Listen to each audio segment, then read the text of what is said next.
Oh, oh, sighed Ermintrude, who was feeling very sorry for herself that day. "Hello," said Florence. "What are you moaning about, you great grumbling grass-cutter?" said Dougal, not very sensitively. "Yes, you're right, I am just a great grumbling grass-cutter," said Ermintrude. "Oh, that's a bit harsh," said Florence. "What?" said Dougal. "Are you feeling all right?" "No," said Ermintrude. "I'm useless." "Oh, come on, you're not that bad." "Yes, Dougal was only teasing," said Florence.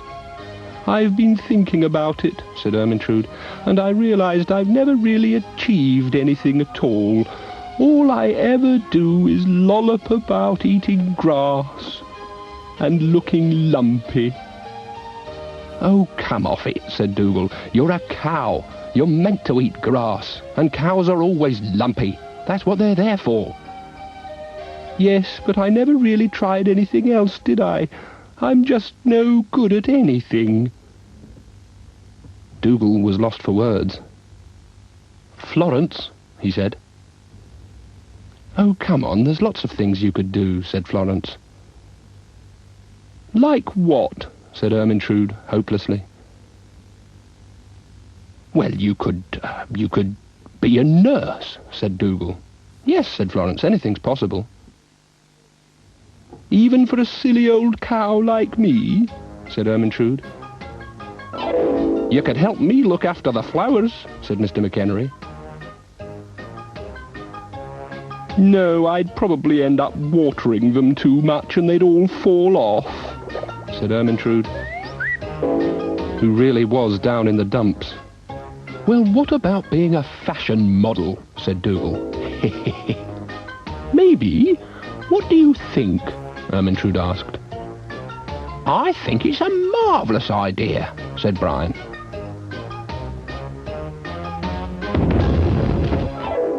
"But I'd be too beefy for the catwalk," sighed Ermintrude.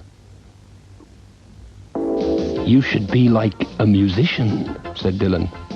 "Oh, I'm much too butterfingered for that," said Ermintrude. "I don't think I can take much more of this," said Dougal.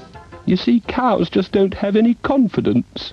If I'd had more confidence, I could have been a general, in charge of all the armies, or even a ballet dancer." "Now this I have to see," said Dougal.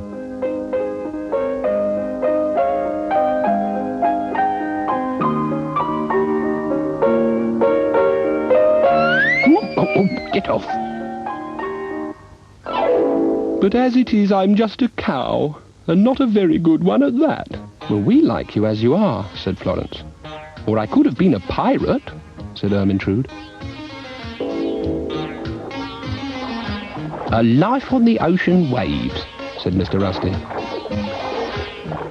"But then I probably would have been too heavy for that, and the ship would have sunk." "Oh, dear," said Dougal. "So anyway, then I thought, what would really cheer me up?" "Yes," said Florence. "And I thought, what I'd really like is a new hat." "Why not?" said Florence, "if it makes you happy." "Oh, so that's what all this is about," said Dougal. "Shh," said Florence. "What do you think, dear hearts?" asked Ermintrude. "I feel like a princess in this," said Ermintrude. "Well, it's very theatrical," said Dougal and Florence. "Oh, good, I'm glad you like it, because this is my Blue Monday hat, and I've got one just like it in red for Tuesday, and a green one for Wednesday, and my Thursday one is in...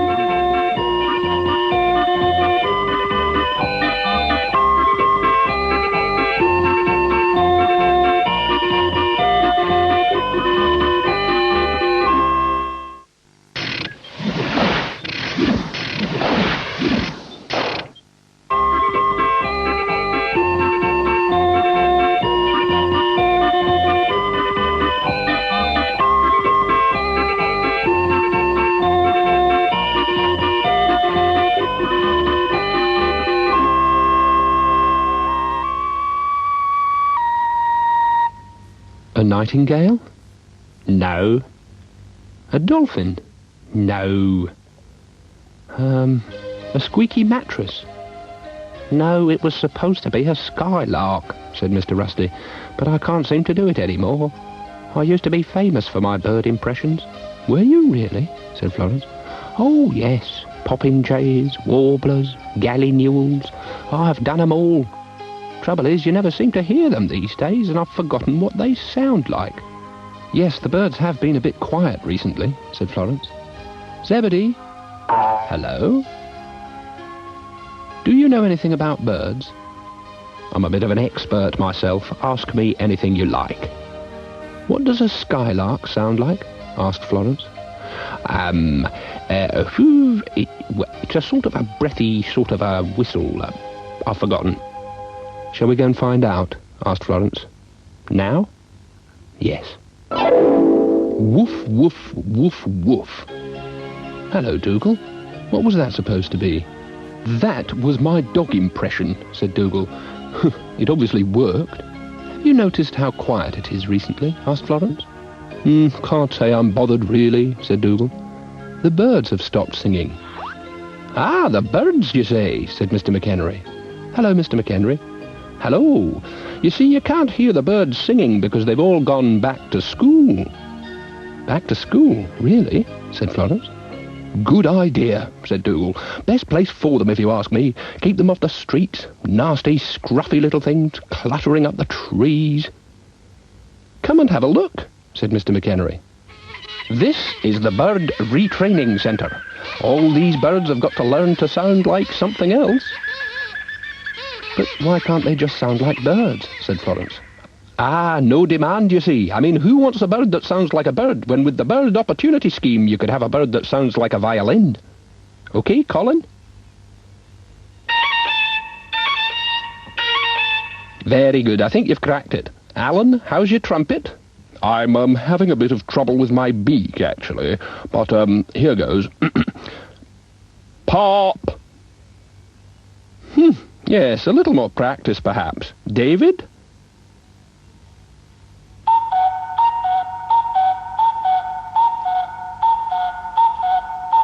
Sounds suspiciously like a bird to me, said Dougal.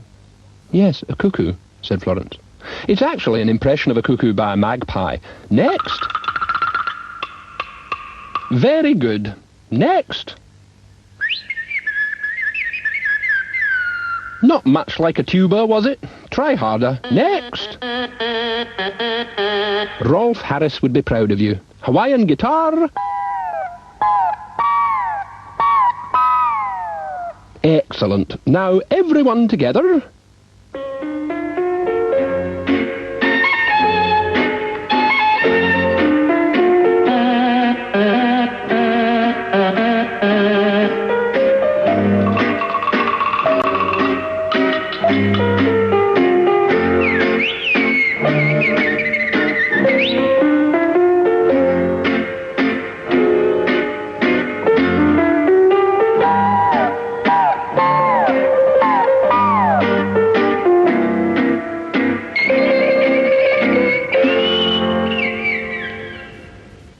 There you are, you see. It gives them a second chance, said Mr. McHenry. What do you think? Well, I'm not sure, said Florence. What do you think, Dougal? I think it's a great idea, said Dougal. Who wants birds singing when you can wake up to the sounds of a Hawaiian beach party? Yes, it definitely has possibilities. We could teach them to make the beds, do the hoovering. Now, that would be something.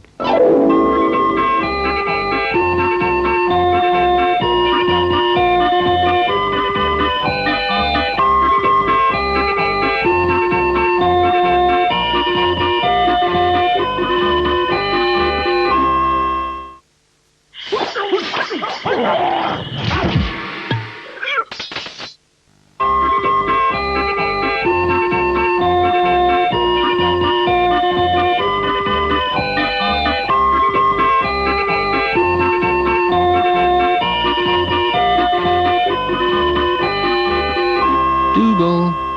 Are you there? Dougal? Where are you? "Dougal can't make it, I'm afraid," said Brian. "He's too busy. So he sent me as his personal envelope. I think that's what he said." "What's he doing?" asked Florence.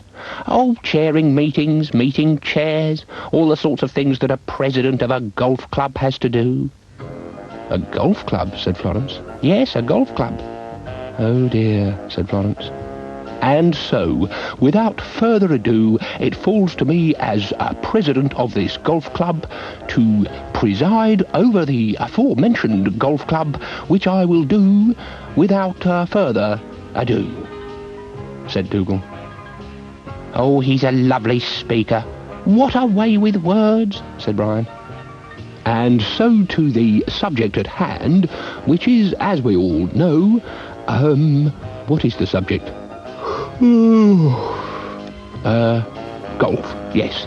And to give you a short history of this exciting game, I will now hand you over to the club secretary, Dylan. Dylan? Thank you, Dylan. Now, any questions? Can we have a go now? Yes, I was coming to that, said Dougal. "Why do we need a golf club?" asked Florence. "Ah, yes, why do we need a golf club? That brings me to my next point," said Dougal. The reason we have a golf club is... where am I?" said Dylan. "Exactly. Where am I? No. The reason we have a golf club is so that we can refuse to let some people join it." "Oh," they all said. "Well, we can't just let anyone in, you know," said Dougal. "It's a golf club." "I don't think I want to join anyway," said Ermintrude. "Oh, what a pity," said Dougal.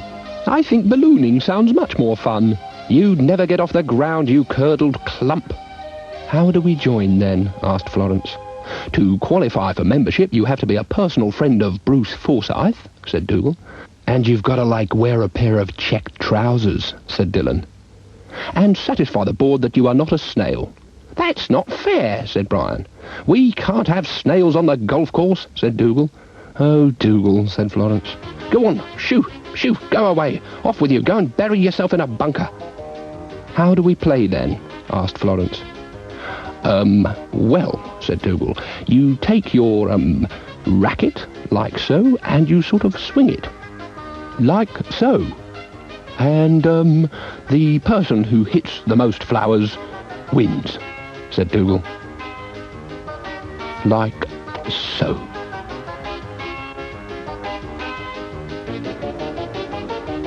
"No, man," said Dylan. "You do it like this." "Oh, that's a hole-in-one, isn't it?" said Florence. "Of course, it's better with check trousers on," said Dylan. "Well done," said Florence. "Very good," said Ermintrude. "Yes, well, that's your basic stroke," said Dougal. "It's all very simple, really. Except that, it seems to have gone down a hole." "Oh, Dougal, that's the whole point," said Florence, chuckling. "New balls, please," said Dougal. "New balls coming up," said Mr. McHenry, who had some in his basket. "These won't last long," said Dougal. "We keep losing them. How can we play golf with all these holes in the lawn? We ought to get the council to do something, you know." "They are doing something," said Mr. McHenry. "They're going to develop this whole site into a theme park." "Oh, goody-good," said Brian. "It all seems a bit pointless to me," said Florence. "I'm going for a walk."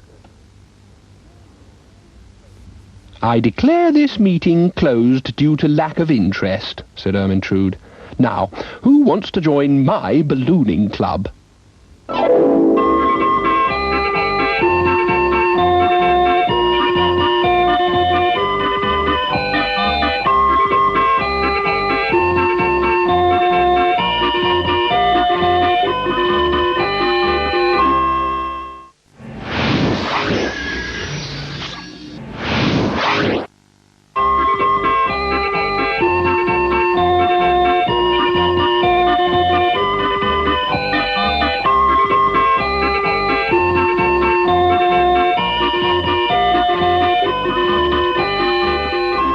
Another beautiful day, said Dougal. Yes, it is lovely, said Florence. You know, when the sun's shining like this and the birds are singing, it makes me want to jump on a mountain bike and tear up the earth on a dirt track. Oh, Dougal, said Florence, doesn't a day like this make you wonder how all this got to be here? Should it? Said Dougal. Yes, doesn't it make you think? Said Florence. You're right, it does. I won't tear up the earth on a mountain bike, said Dougal. I'll go to a drive-in movie and pick up a cheeseburger on the way. No, no, said Florence. Don't you ever wonder how we all got to be here? Well, sometimes, said Dougal. And do you know? Do I know? Said Dougal. Ha ha! Of course I know. Oh, I know. Hello, dear hearts, said Ermintrude. Anyone need some advice from Auntie Ermintrude? Always willing to help, you know. We cows have seen it all before down on the farm. I don't think we want to hear about that, actually. I was just wondering, said Florence, how we got to be here. I caught the bus, said Brian. Would you like to know? Said Ermintrude. I'm sure you're going to tell us anyway, said Dougal. Well, it's all to do with the birds and the bees, and the flowers and the trees, and the dogs and the snails. Oh, this should be interesting. I hope so, said Florence. Cover your ears, juveniles, said Dougal. Now, can you tell me when is the garden most full of flowers and things? In the spring, said Florence. That's right, and that's when it all happens. This way, Dougal, buzz, buzz. I'm beginning to feel sorry I started all this now. Come along, Florence, said Ermintrude. Oops, oh, sorry. Now, in the spring, a little seed grows inside each little flower. And each seed grows into another little flower, is that right? Said Florence. Yes, but before it can do that, it has to meet another little flower and pollinate. Oh, so how does it do that? Said Florence. That's where the bees come in. Dougal, you're a bee. All right, I'm a bee, said Dougal. Now you take the pollen and put it over there, dear. Buzz, buzz, buzz, said Dougal. Good, that's it. Now imagine that I'm the wind.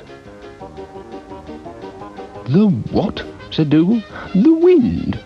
Could have fooled me, said Dougal. And I'm blowing the seed from a flower like this, said Ermintrude. Is it all becoming crystal clear to you now? Said Brian. Well, not quite, said Florence. Hey, man, want to talk about the birds and the bees? Said Dylan. Yes, said Florence, I want to know how we all got here. Well, your parents, find a little baby in a cabbage patch and then, no one ever gets any sleep ever again. So where do the birds come into it? Said Florence. Here we are, the birds in the trees. How did I get mixed up in all this? Said Dougal. Now, it's spring, and I'm a bird in a tree, and I'm looking for a mate. Tweet, tweet, tweet. Now, where can one be? Up here? Down there? Oh, I don't think I like the sound of this. Stuck up a tree with a demented cow. Help! Help! Why am I here? I thought you were going to tell me that, said Florence. I haven't the faintest idea. Help!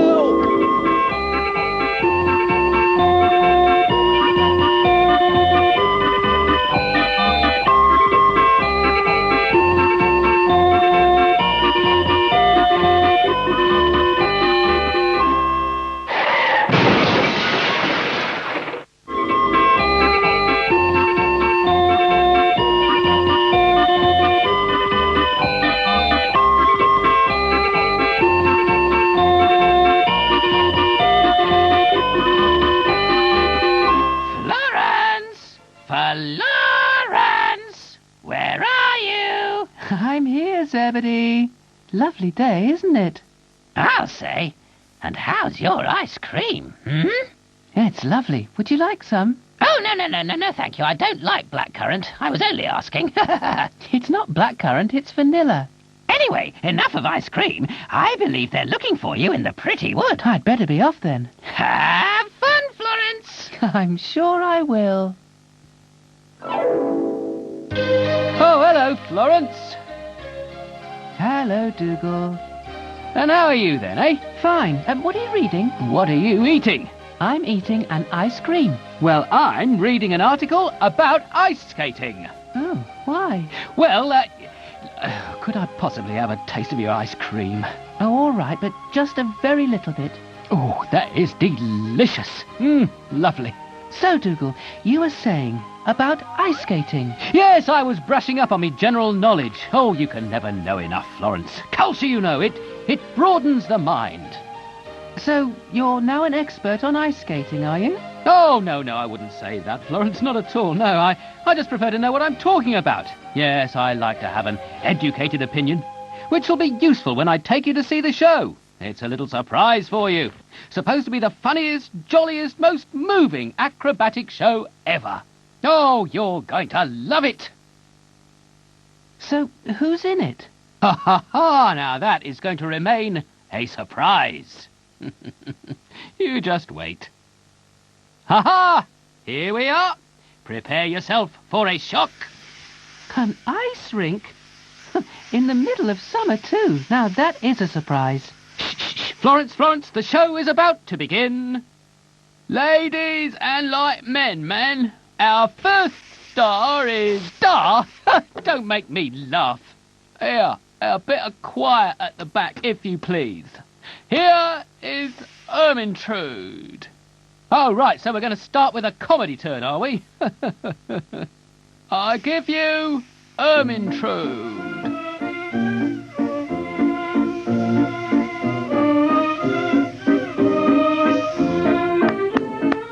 Thank you, dearest.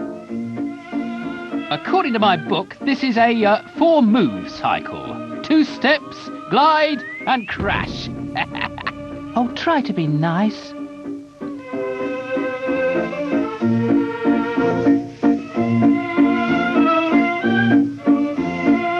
That was a gavotte. Load of rot, more like. Gavotte, rot, get it? Oh. And another gavotte.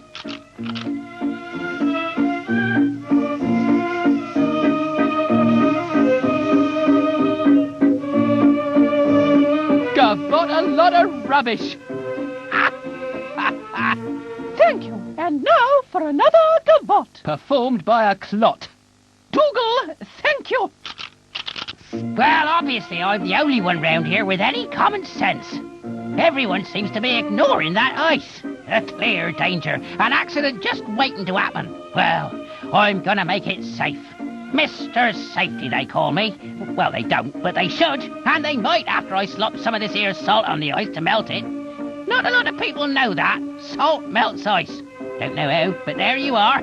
Little salt will take care of it and save anyone slipping or sliding. Right then, here we go.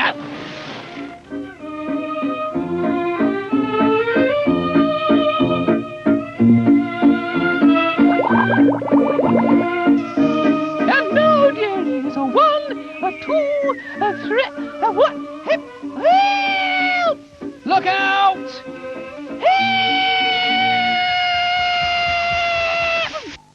Whoops. Only trying to be helpful.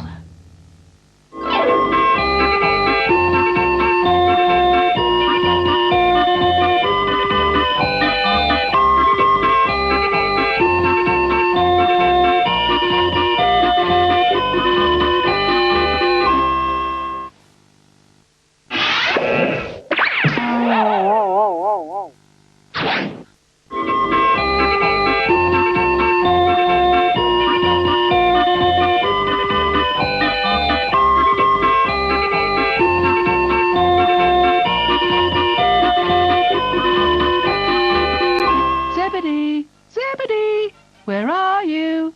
Here I am. Oh, I'll tell you something, Florence. This exhibition is a lot of work.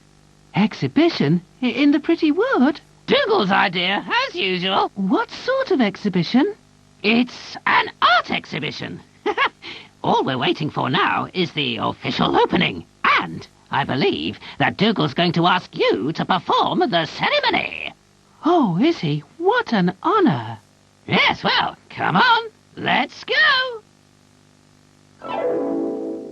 Ah, Florence, there you are. Hello, everyone. Now, Florence, I was wondering if you would do us the honour of cutting the ribbon to open the exhibition. I mean, I was going to do it myself, but then I thought, no, why should I? Let's get Florence to do it. And I will. I'd be pleased to. Like, here's the scissors, man. Oh, come on, dearie. Let's do it. Where's the ribbon? Oh, right, yeah, here it is. Snip away, man. Hey, that's my tail. Oh, yeah, right you are. Sorry, man. Oh, for heaven's sake, do stop mucking about. The ribbon is here. Oh, yeah, and there was I thinking it was over there.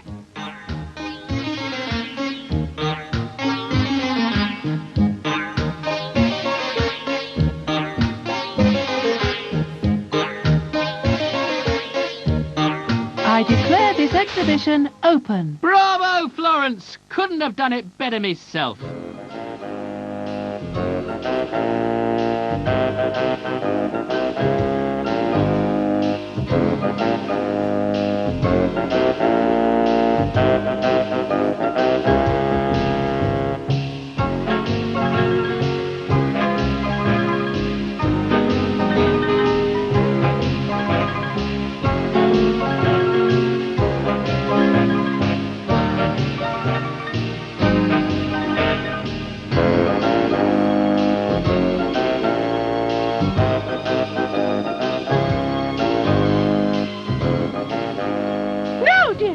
This painting is by Brian. That's right, it's a self-portrait. Looks to me more like a banana gone mad. No need to be rude, Dougal.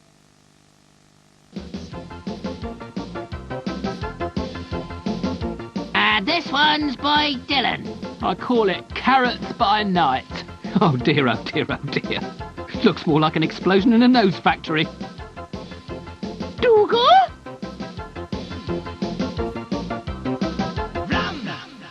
Like, here's Ermintrude's offering. Well, you like it? What is it, man? Well, looks to me like, a worm with feet. Hang on, I've got it. It's an alien from the planet Sponge Trifle. Oh, of course it isn't. It's me. I thought it was rather nice. Oh! Well, if it's supposed to be you, it must be a picture of you without bones. Still, you've chosen the colours well, Ermintrude. Very pretty. And here's my masterpiece. Very imaginative, I think you'll agree. Well, it's not bad.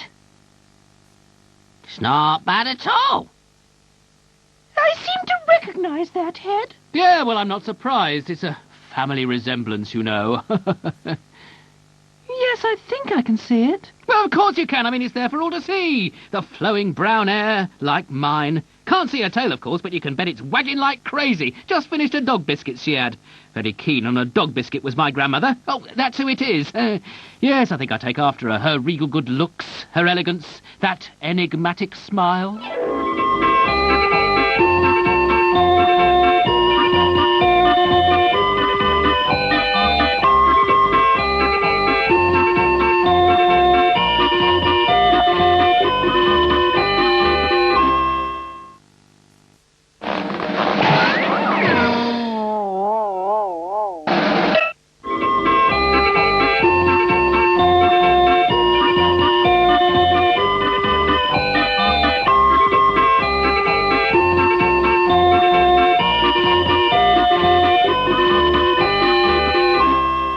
Florence, dear beloved Florence, most beautiful girl in the pretty wood, lovely, Dougal, do you want something? How did you guess?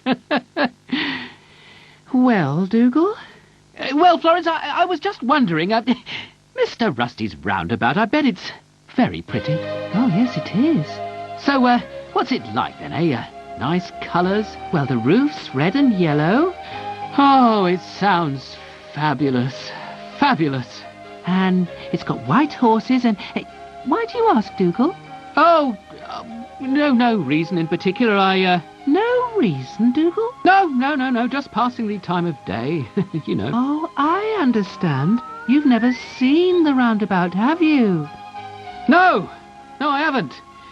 You always come here to the pretty wood, but I never get to come and see you or Mr. Rusty at the roundabout. Oh, I'd love to see it. Just once. Florence, I don't suppose there's any chance that you could see your way to taking a poor deprived dog to have a quick gander at it, could you? Eh? Well, perhaps we could ask Zebedee. Oh, yes, Florence, now that is what I call a good idea. Let's ask the little fellow. I mean, after all, he can only say no, can't he? Come on, Florence. All right. Zebedee! Zebedee! Oh, where is he? Oh, probably enjoying himself on the roundabout. You called? Yes, we'd like to ask you something, wouldn't we, Dougal? Well, far away. I'm all ears. Well, you see, Zebedee, it's like this. I was wondering if I could, well, that is, I mean, would it be, you see, I was, oh, Florence, could you ask for me, please? Dougal wants to see Mr. Rusty's roundabout. Yes, that's it. Well done. Couldn't have put it better myself. Well, I don't see any reason why not. Well, just this once, though. I mean, I wouldn't want it becoming a habit. So, Dougal, are you ready? You bet I am. And don't worry, Zebedee. I won't take advantage. Just this once, eh? You can't say fairer than that.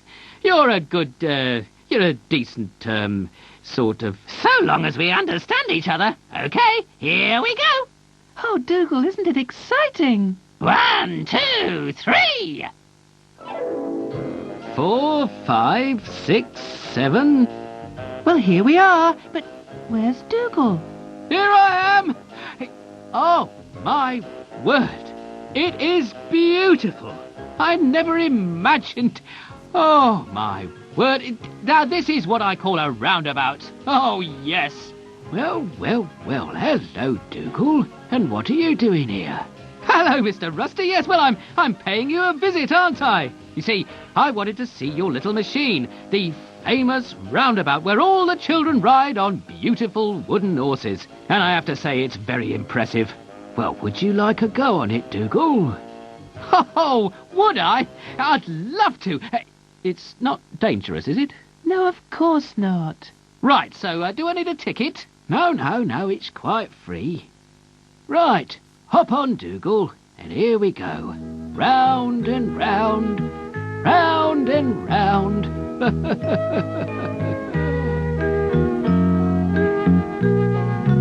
Yeah, well, it's going round all right, isn't it? It's fun, isn't it, Dougal? A right roller coaster of a roundabout. Hoo-hoo! Yes, roundabout is right. Round and round and round and round. Yes, that's right. Round and round.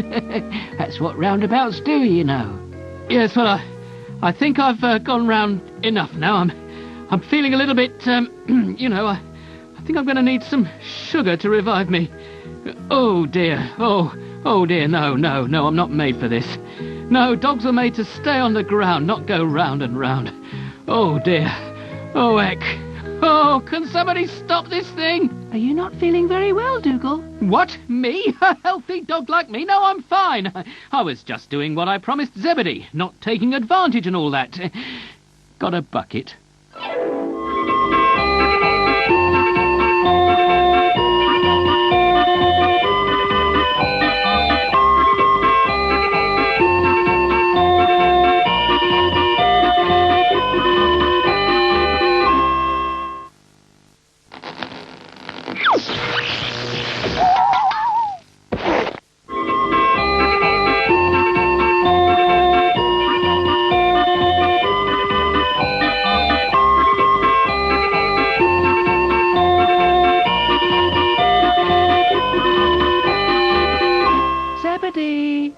Zebedee! Oh, Florence, you must be very careful today. There's this racing car, you see. A racing car? Yes, Dougal's trying out a new car. It drives itself, does not need petrol, and so, according to Dougal, it is anti-pollution. No fumes, he says. Oh, I must go and see this.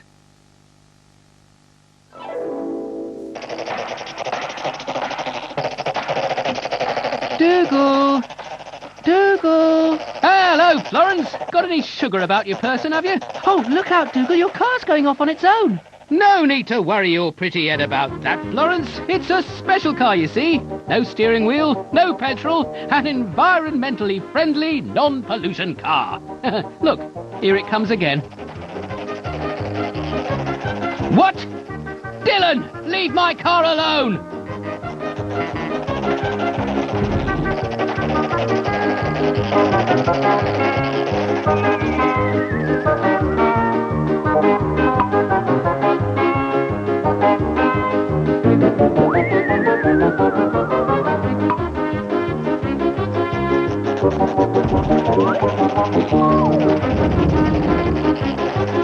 Completely automatic, you see. You have to admit it's very special. Now, let me give you a demonstration, Florence. It obeys me, you see. Now, watch this. Stop! Help! Get out of the way! What? I don't believe it! Ermintrude, will you get out of my car? Oh.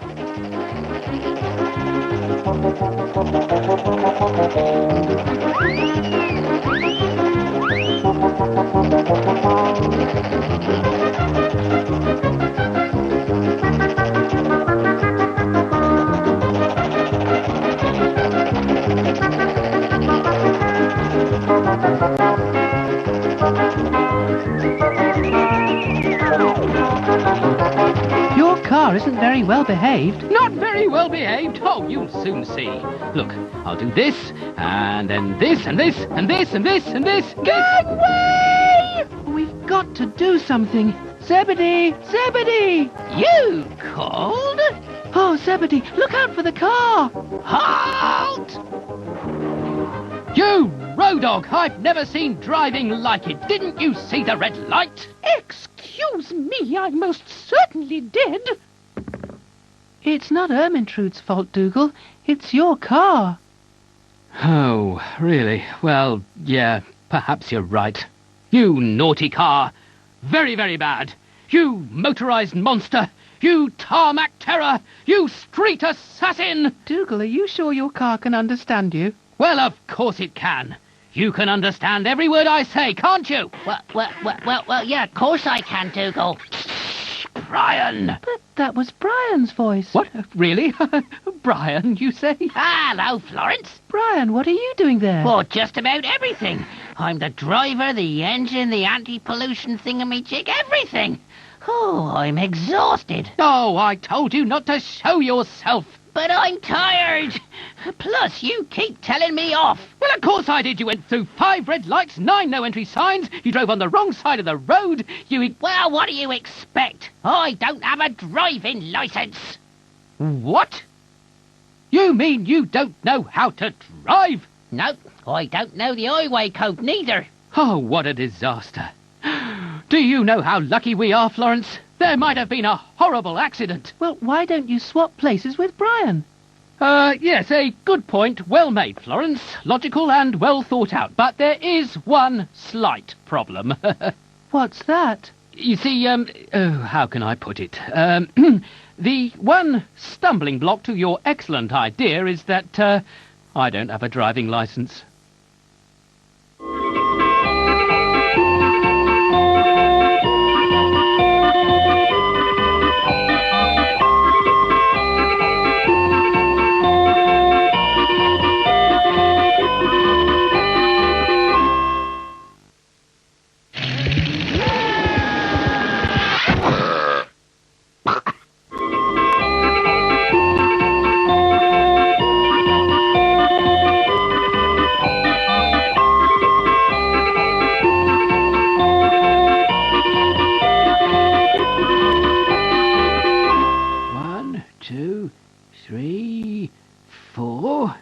Mr. Rusty, those look interesting. Yes, they do, Florence. I was wondering if they still work. They've been out of commission a long time, see? Well, why don't I ask Zebedee to take them to the Pretty Wood, and I'll try them out with all my friends. Hoo-hoo! A test drive, eh? Hoo-hoo, sounds like fun. Come on then, Florence. Drive on. After you, Zebedee. Hello, Dougal, me old mucker. So what's going on here then, eh? What is going on is this. My breakdown truck. Oh, lovely. Keep it to yourself, Brian, but it's money for old rope. You see, I arrive at a breakdown looking mechanically knowledgeable. I say, keep calm, don't panic. And then I bring it back here, fix it, and charge 12 lumps of sugar. Oh, so how's business then, eh? Well, so far it's been a little bit slow because there aren't that many cars in the Pretty Wood, but I've got a feeling it's about to pick up because... Oh, do you hear that? Oh, what was it? A breakdown, I hope. Oh, what? A customer, Brian. A customer. Oh, here comes another 12 lumps of sugar. I think the noise came from over there. That way. Oh, that sounds like 24 lumps of... Whoops. Make that 36. Oh, excellent. Oh, 48. Oh, looks like you're going to be rich, Dougal. Yes, I'm coming. Hang on. Don't panic. Stay calm.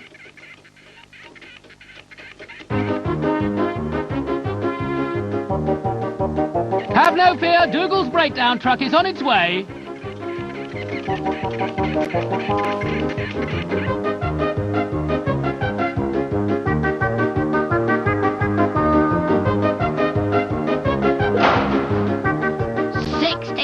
Sugar. Help is at hand. What is he doing? Is he playing with us? Oh, well, never mind. Look out, Mr. McHenry. Woohoo! What fun! Whee!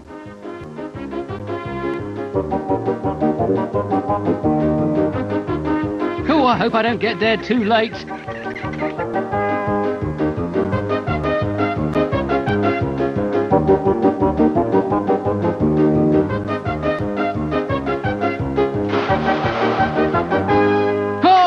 Another smash. Oh, good gracious. 72 lumps.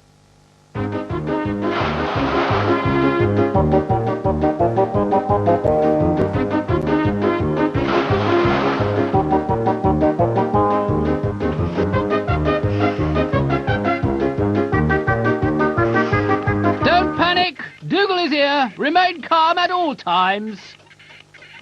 Are you coming to join us, dearie? We're having such fun! Yeah, it's like almost as good as carrots, man, and it like really keeps you on your toes. Nothing keeps him on his toes. It's only a game, Dougal.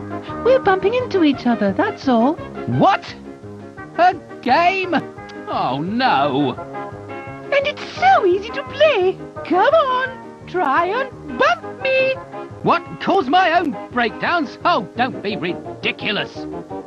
Mind you, on the other hand, I wouldn't mind flattening Ermintrude.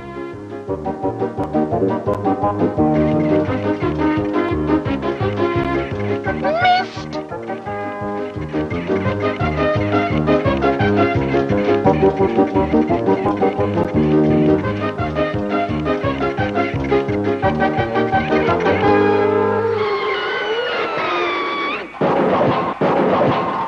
$72 add 12, that makes 84 lumps of sugar, Dougal. I just heard another big bang. Yes, that big bang was me. Me and my poor breakdown truck.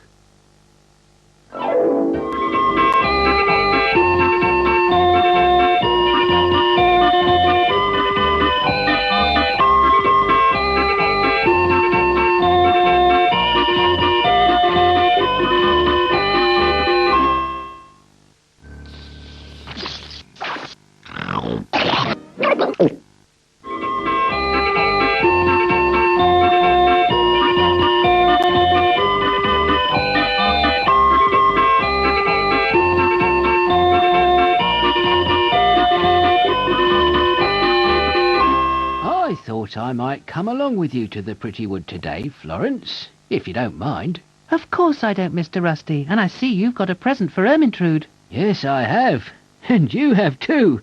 Well, yours certainly does look very pretty. Oh, you've wrapped it beautifully, Florence. Ermintrude's birthday, I presume? That's right, Zebedee. Well, wish her a happy birthday from me. Oh, slow down. I'm going to drop this lantern if I'm not careful. Well, just make sure it doesn't go out before we get there. Oh, you know what you're like. Any special occasion and you're rushing about like a two-headed pangolin. Whatever that is. Just keep calm. Calm.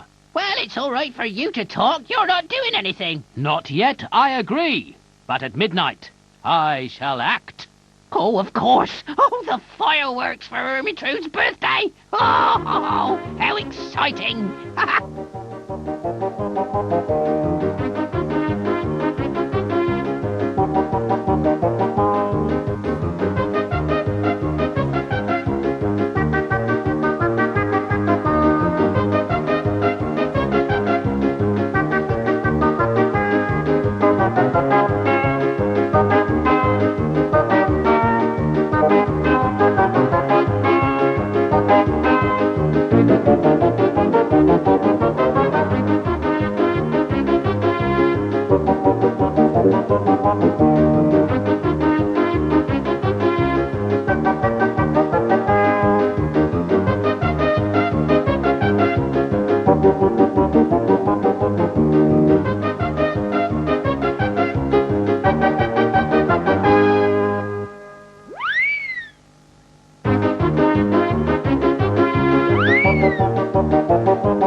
Happy birthday, Ermintrude! Oh, thank you, dearies. You're too kind.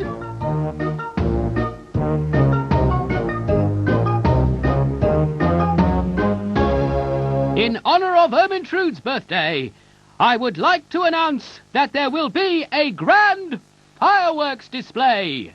Oh, fireworks! How wonderful! Oh, you think of everything. Right, Dylan, on the count of 3. Oh. Dylan, did you hear me say 3? Did you? Here you go, Ermintrude. Happy birthday. Here's a lantern. Oh, thank you, Brian. Oh, I'm so excited. I can't wait for the fireworks. I'm about to explode with excitement.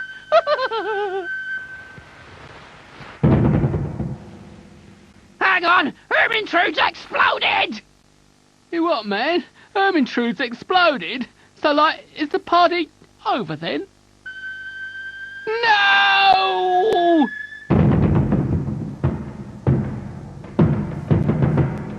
I've never been to a firework display. Isn't it exciting? And all in honour of my birthday. And now for the finale! Run for me, help!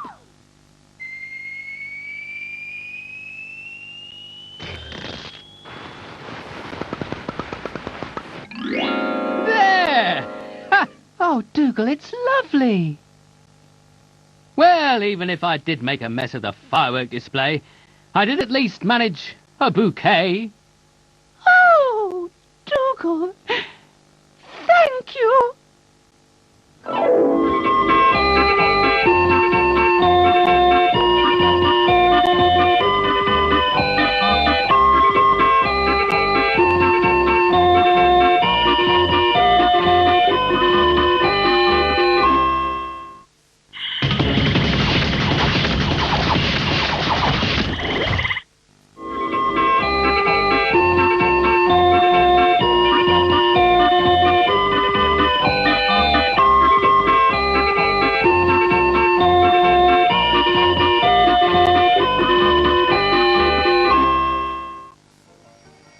Hello? Mr. Rusty? Is that Dougal? Yes, I need some oil for my lamp. Could you give a little bottle of oil to Florence? Perhaps she can bring it to me in the pretty wood later on. Hey? Hello? I think we must have been cut off. Did you say you had a bottle of oil in the pretty wood? What? Hello, Mr. Rusty? I didn't quite catch it. Did you say there was oil in the pretty wood? Yes. Hello? Are you still there, Dougal? Well, if Mr. Rusty says there's oil here, then there must be oil. Hello, Dougal? Hello? Oh, I think we've been cut off. Hello, Mr. Rusty. Hello, my dear Florence. Dougal's just told me that there's a bottle of oil in the pretty wood. Now, why don't you take this lamp with you and ask him to refill it? Of course I will, Mr. Rusty. It'll be a pleasure. Zebedee! Zebedee! You called? Can I go to the pretty wood? I've got to run an errand for Mr. Rusty. Of course you can, Florence, in the twinkling of an eye. See you later.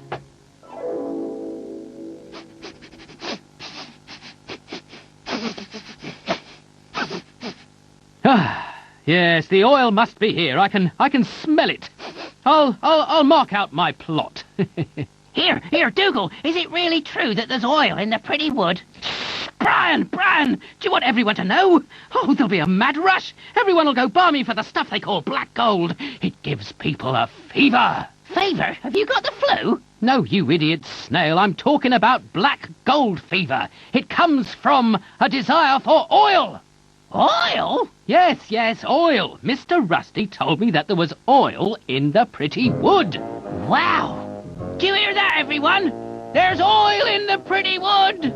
Oil! Oil! Oh, no, what did I say? He's gone and caught it. Oil fever. He's off his little yellow chump. Oil! There's oil in the pretty wood. Are you all right, dearie? Oh, hello, Ermintrude. Now, Mr. Rusty told Dougal there was oil in the pretty wood, but it's a secret. Dougal says it gives people the black gold thingy fever flu thing. Oil! Oil! Oil! Oh, there's oil! Everyone! Oil! Oil! All I need is to strike oil and then... oh, the black gold will buy mountains of sugar lumps. Hello, Dougal. What's going on? I'll tell you what's going on, Florence. Oil, that's what. Mr. Rusty said there was oil in these parts. No, Dougal, I don't think he did. You told him that you had a little bottle of oil. A little bottle of oil? I don't quite understand. A little bottle of oil? Yes. He gave me this lamp so that you could refill it for him. Oh, dear. Oh, double dear. A misunderstanding has occurred, I fear. Oh, heck. Come on, Brian! Sort out that hosepipe. Then we can find oil! I'm on the case, Ermintrude.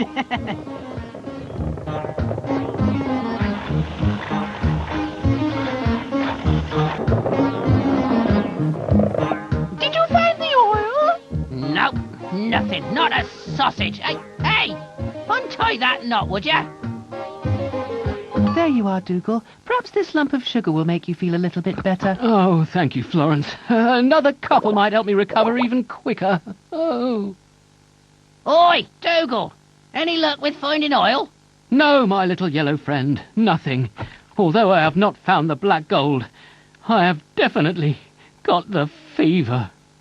Oh.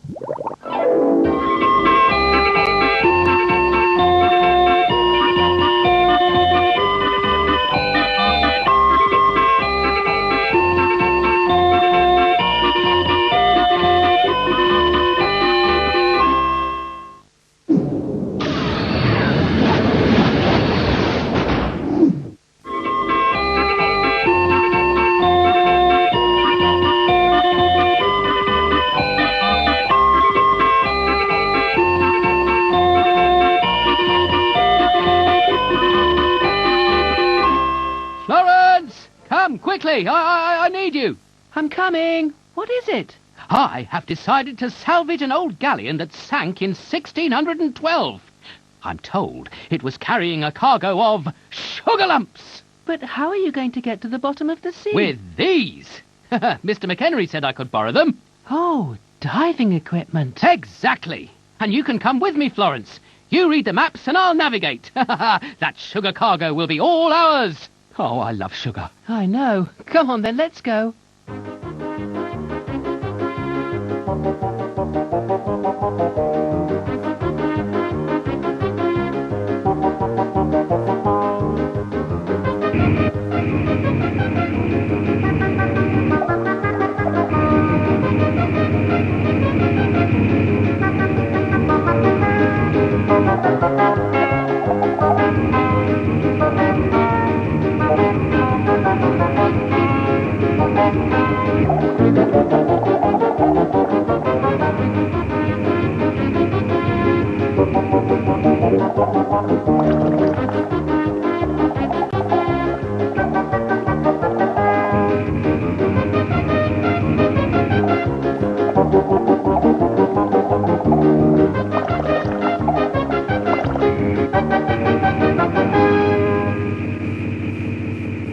Perfect. There's no one about.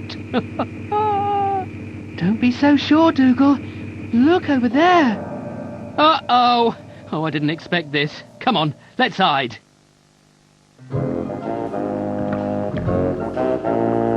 What? What in the name of Davy Jones' locker is that? Well, it's just what it looks like. Me! Oh, I might have known I couldn't sneak off on me own without you tagging on. Like a shadow you are. A shadow with a shell. Well, I'm just going for a walk. Going for a walk? Oh, it's like rush hour around here. Come on, Florence, let's get to the wreck quickly before Brian stumbles on it. Or worse, before Ermintrude appears just to complete my misery. Ermintrude! Oh, what are you doing down here, dearies? I was about to ask you the very same thing, you great grass-grazing gatecrasher!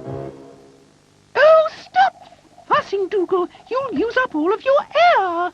Ermintrude, what are you looking for? A shipwrecked galleon. It went down in 1612. Contains slimming seeds, I heard. Oh. Hello, me old muckers! Oh, you again, Brian. So, look, what are you doing down here? Well, I'm looking for a wreck.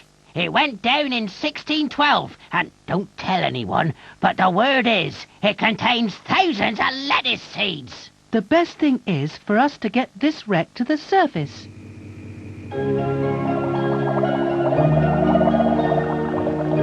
Oh, look!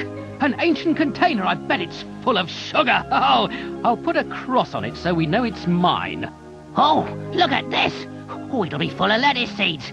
Better mark it with my signature. There, Brian. Oh, a slimming seed container. I can feel it in my bones. Better mark it with an X. Come on, up we go. Then we can all have a proper look. That one's mine. It's sugar. Come to Dougal. Oh, and I recognise mine. My slimming seeds. Well, then this one's going to be mine, ain't it? Ooh. Oh, no. Oh, you're right, Ermintrude. These are slimming seeds. No, they're not. I'm afraid Brian was right. The ship was carrying a cargo of lettuce seeds. Ugh. Oh, I hate sugar. Sugar, lettuce, and slimming seeds. Perfect. Oh, you're right, Florence. Anyone for a swap?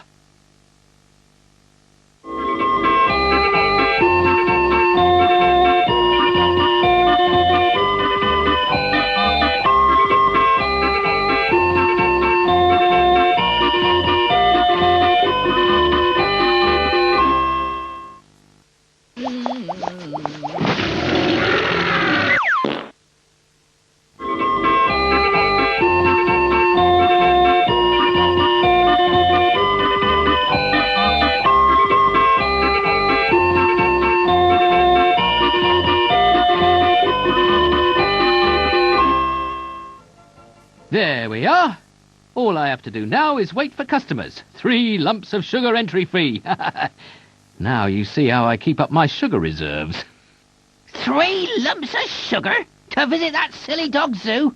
Oh, actually, you never know. Might be worth it. Ermintrude! Ermintrude! What is it, dearie? Have a look at that poster over there.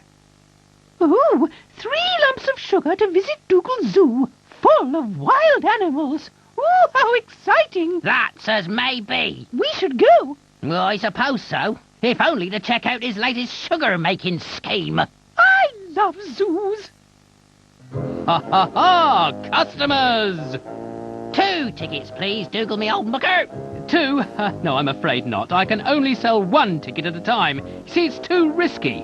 If only 1 visitor goes in at a time, I can be sure the same number of visitors come out as go in. See? Oh, it makes perfect sense. Does it? So, for 3 lumps of sugar, you will see a giraffe. This way. I'm a little nervous, I must say that. Talk about risks. I feel a little bit jumpy. Oh, hello, Giraffe. How are you? Are you friendly? Can we be friends? We can if you give me 3 lumps of sugar. There you go. It's very strange. The giraffe sounds just like Dougal. Goodbye, Giraffe. Next. Oh, that's me. Oh, you gotta go and see the giraffe. She's very funny, and she asked me for a lump of sugar. Oh, I must see that. Here you are, Dougal. 3 lumps of sugar. Follow me. Zebedee! Zebedee! You called? Is it all right for me to visit Dougal's zoo? Well, yes, of course. And have a lovely time. Oh, I'm sure I will.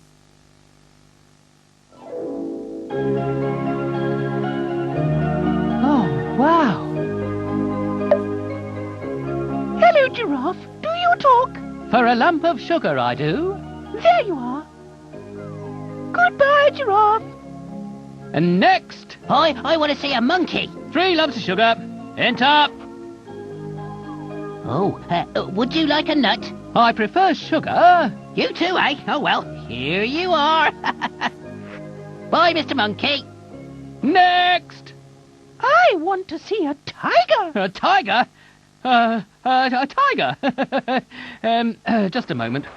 Oh, dear. Oh, I never thought of that. A tiger, eh? What can I... yes, one solution to this. Zebedee. Hello, Zebedee, I need a tiger. A wild cat? A wild cat? Just a moment.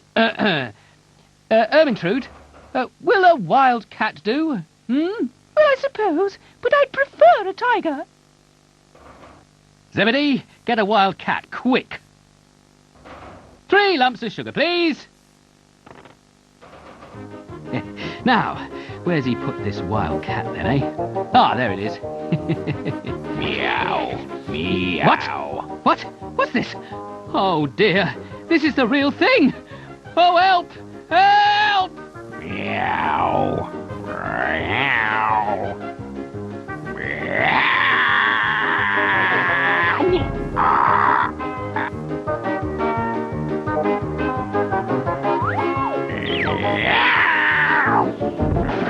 Can I visit your zoo, please, Dougal? No, you can't. It's far too dangerous. But I've got my 3 lumps of sugar. Oh, you little temptress. Have you got a saucer of milk? By any chance? I do. I've got a whole milk churn. Well, that'll do then. I'll take it.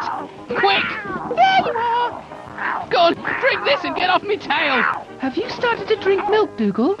What? No, it's not for me. It's for a friend.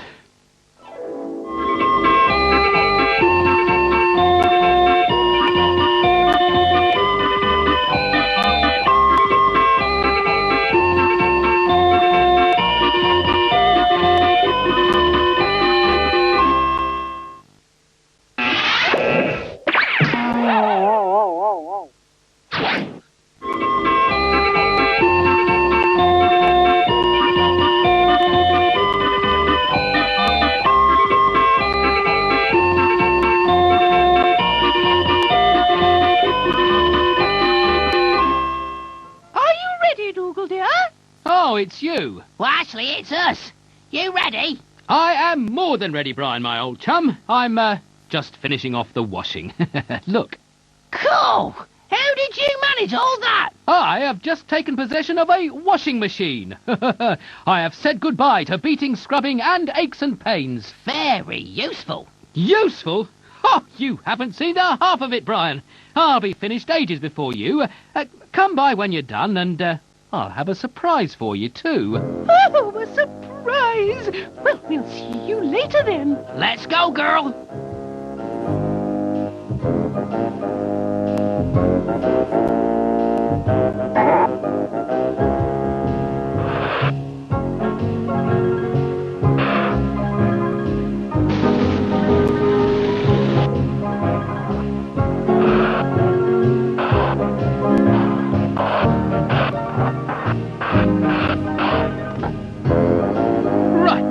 A few minutes for the wash.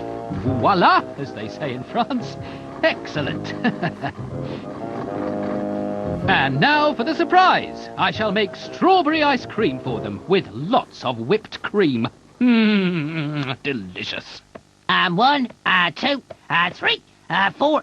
I wonder what the surprise is going to be. Well, if we knew, it wouldn't be a surprise, would it? Still, we'll see soon enough. And 5, and 6, and... Ooh. Good, the ice cream is finished. That only leaves the cream. Plus, my washing is clean. Hey-ho.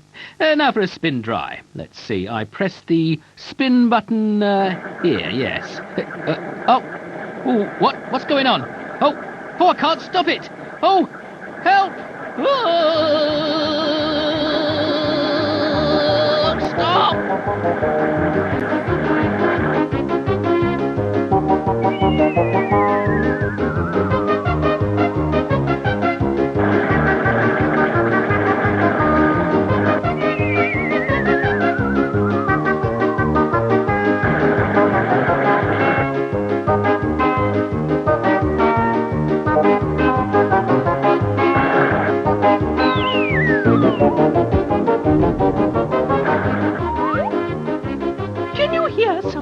I think I can. Don't know what it is, though. Oh, look!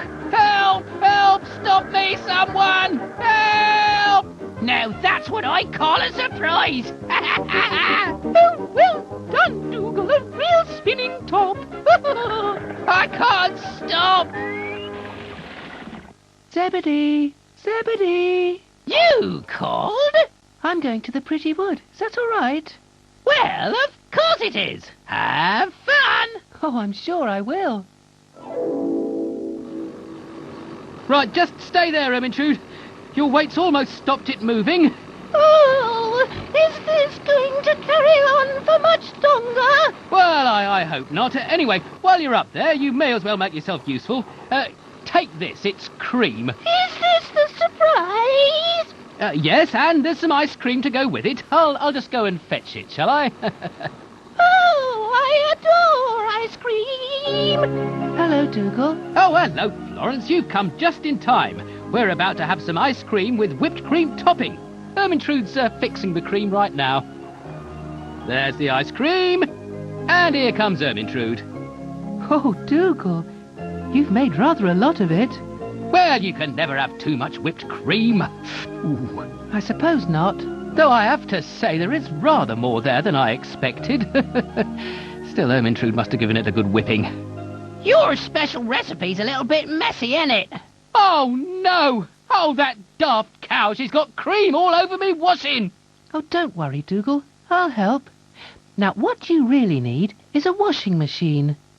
No, I don't.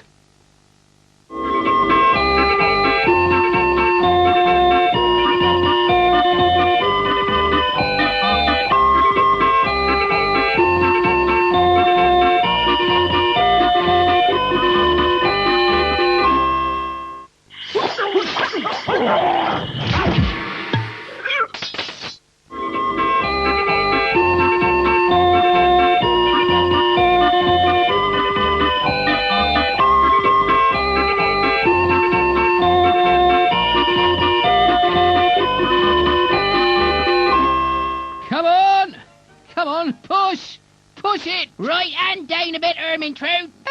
And heave! Left a bit. And heave! I think we got a bit of a problem here. It won't go in. I want that piano in my house. Push harder. Come on. Mush! Mush! Oh, if you insist. Heave! Stop! Stop! Stop! No, you're right, Brian. There is no way it will fit inside my house. Well, how about we take it apart outside and then put it back together again inside? That is possibly the most stupid idea I've ever heard. Let me think. Oh, I know. We'll build the house around my piano. Easy peasy. Lemon squeezy. Come on, I want it finished before Florence arrives. Zebedee! Zebedee! You called? Are we going, Zebedee? You are in a hurry, aren't you? Well, of course. Dougal's bought a piano and he wants to play it for me. Well, what are we waiting for? Let's go. Come on. Oh, there's nobody here. Dougal, Dougal. Oh, a little note. Dear Florence, I don't live here anymore. I've got a new house behind the tall trees. I'm waiting for you there. Signed, Dougal. Behind the tall trees? Oh well, might as well take a look. Oi! Stop that hammering! Florence is going to be here any minute. I said stop! Stop! Stop in now. Stop! That wasn't Brian, it was someone knocking. Oh, who's there? It's Florence, Dougal. Florence Dougal? Oh, Florence, come in, come in. Hello, everyone. Oh, this is lovely. Yes, it is rather, isn't it? We've been waiting for you. Ermintrude, you can play the piano. Thank you. 1, 2, 5.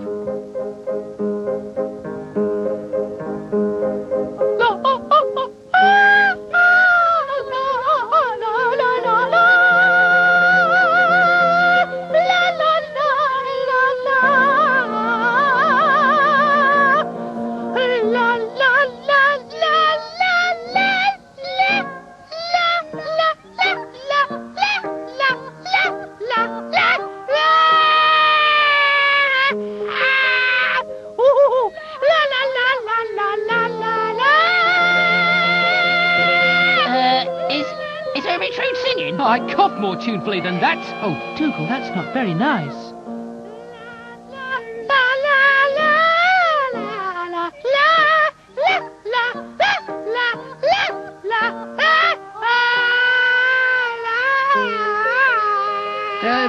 Bravo, I think. Oh, thank you. Now, for my next song, No, Ermintrude, you can't have too much of a good thing. I'm not so sure it was such a good idea to buy a piano after all. Maybe you could give it to Ermintrude. Oh, what a good idea. Ermintrude, I can see you like this piano, and so I am giving it to you. Oh, thank you, Dougal. But please take it away immediately, eh? Okie dokie. Now, I'll need some help. Do, re, mi, fa, so, sharp. Oh, please, my ears.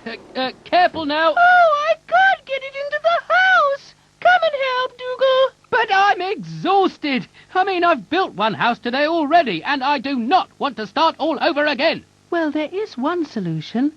You could give her your new house as well. But, hang on. You're right. Ermintrude, you can have the house as well. Oh, thank you, thank you. This is my lucky day. This is my lucky day. My lucky day. Right, finally I can go back home to my dear old home and a bit of peace and quiet.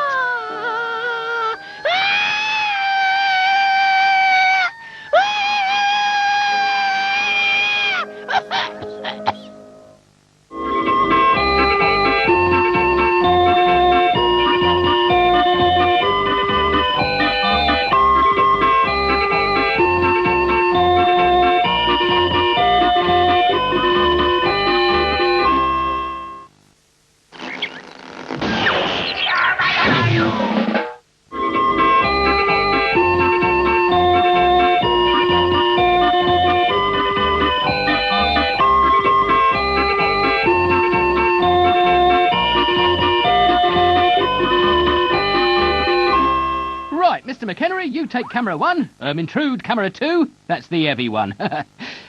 Brian, you take care of zooms. Got you, Dougal. What's zooms? Oh, don't you know anything? A zoom is when we do a close-up of the star. We zoom in, see? How do I look? Oh, get back to your place, Ermintrude. But, Dougal, dear, I'm sure I heard you said you were moving close to the star. Exactly, only you are not the star. Florence is. Anyway, you can't sing.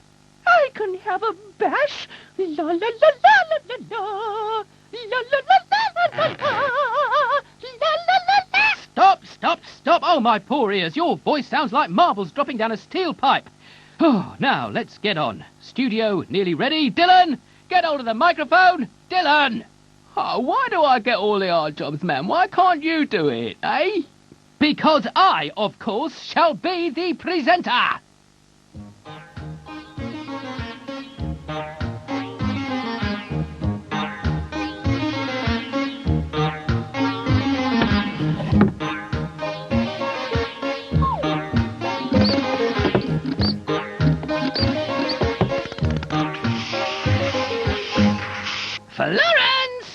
Everything's ready. You mean the studio? The television studio. They're waiting. Well, let's go right away then. 5, 4, 3, 2, 1, 0. And now, dear viewers, a special message to all the mothers watching our little show. Please come closer to the set as we present, nay, we have the great pleasure to present the most charming little girl in the world who is going to sing a tribute to loving mothers everywhere. Here's Florence! Take it away, Toots.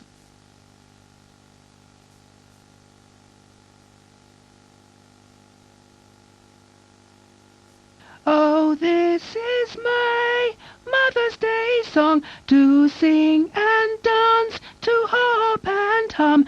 Oh, this is my Mother's Day song, to say thank you to a very special mum.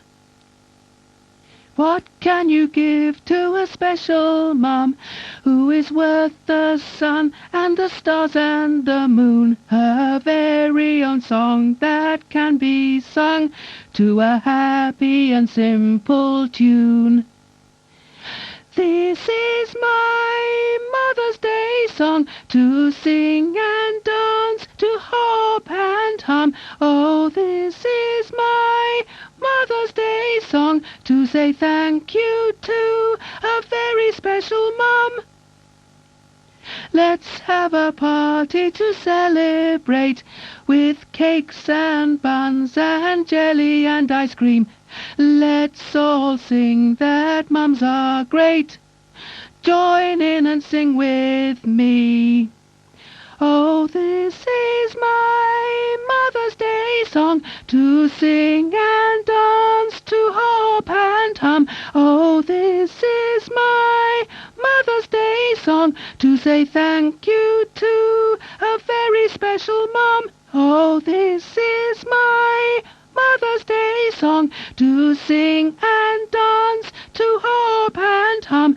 Oh, this is my Mother's Day song, to say thank you to a very special mum. To mothers everywhere, we love you.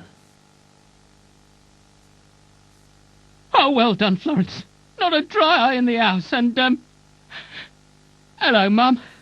I meant to send a card, only, well, you know, what with walking about and sniffing trees and fetching sticks and eating sugar and that, well, maybe next year, eh?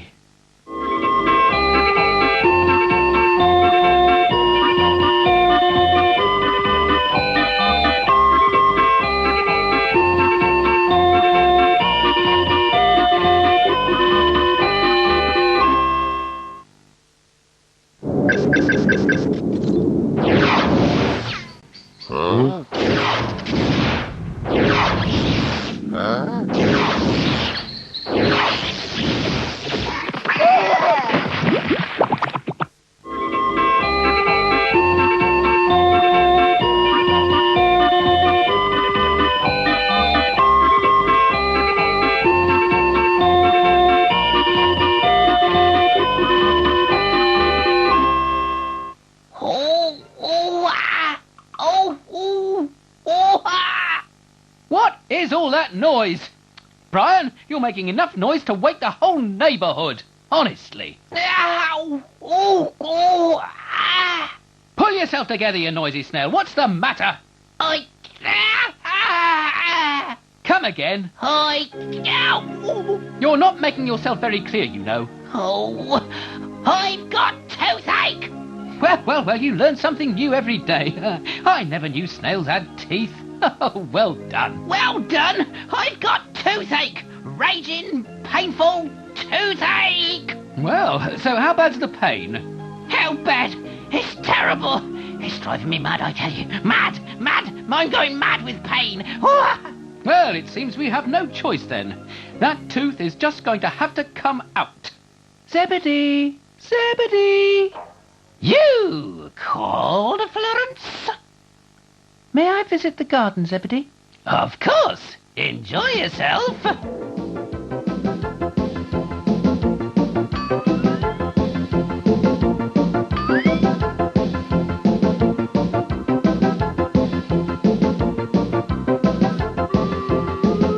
Dougal. Hey, Dougal, whatever are you doing? Hello, Florence. I'm preparing some thread. Well, yes, I can see that, but Yeah, it's a piece of thread for Brian.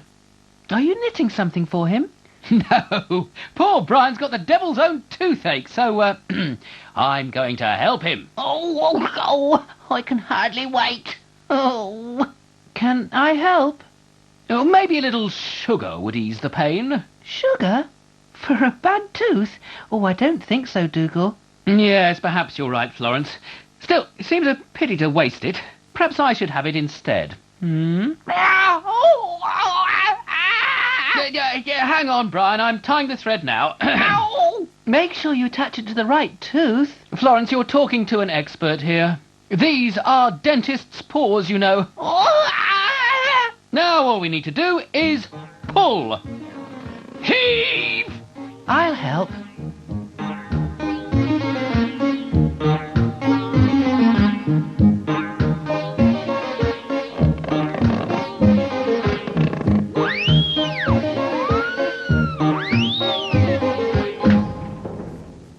I think we need a little bit more help. This snail has got very strong teeth. Ermintrude, can you help us? Of course, dearie. What are we playing? Oh, it's not a game, Ermintrude. We're trying to pull out a bad tooth for Brian. Oh, I see. Heave!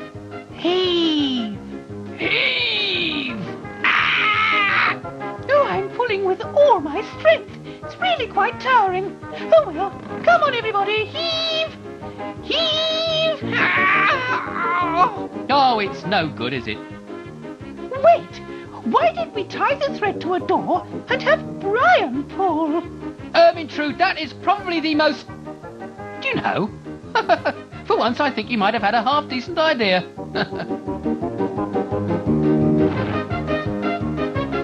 Right, go for it, Brian! Well, he's pulled the door with him. Just not our day, is it? What strength! What finely toned muscles!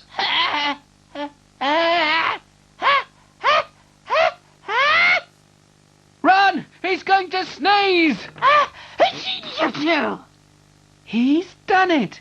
The tooth is out. Oh, you're right. I must have caught a cold. Still, it's no wonder with people leaving all these doors wide open.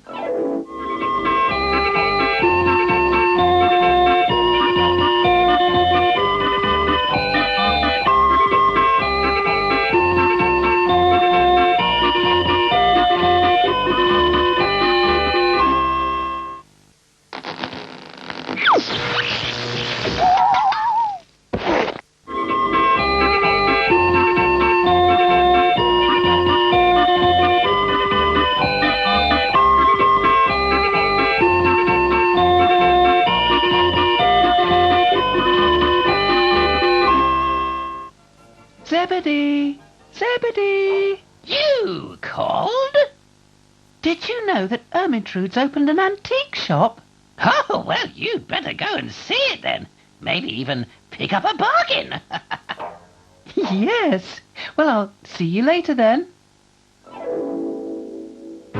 Oh, this is just fabulous!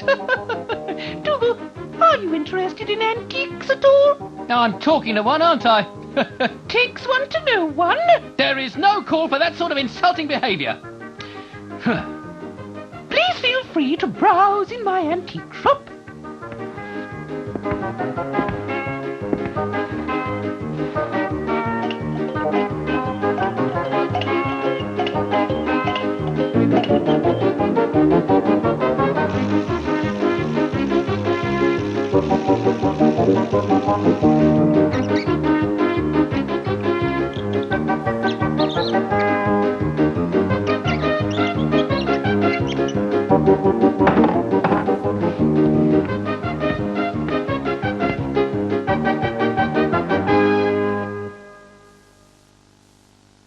Oh, wonderful. What a beautiful object. I must find out about it. Hello? Hello, is there an expert about? I'm coming, dearie. Oh dear, calls herself an expert. Now, how much is this cannon? Well, it's a very, very old cannon. Yes, 17th century, in fact. And I haven't been used yet. Not at all. How much? It's not for sale. It doesn't work, you see. Oh, I'll make it work. How much? If you can get it to work, I shall give it to you as a present. Boom! Sold! I'll take it.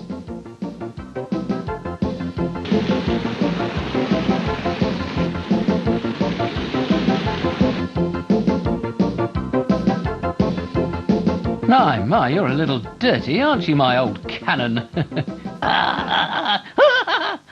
it! Stop it! You're tickling me.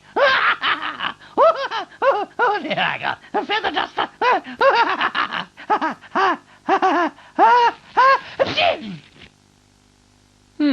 Smells of powder already.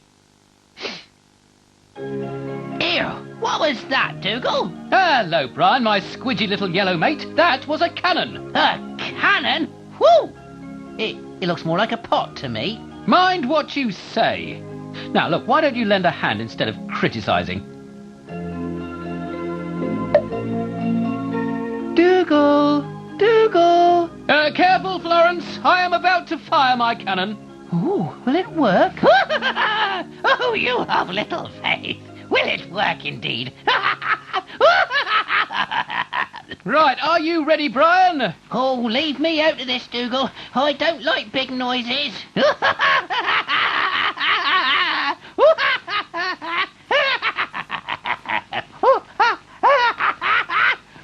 Seems the only noise this cannon makes is laughing. Yes, you're right there. Oh, I like a good laugh. I've never worked in my life. What are you going to do with a giggling cannon? Well, the original idea was to fire lumps of sugar all over the wood so that when I was out walking I could just eat them as I found them. But it seems like I might have made a bit of a mistake. You certainly have. I couldn't fire lumps of sugar.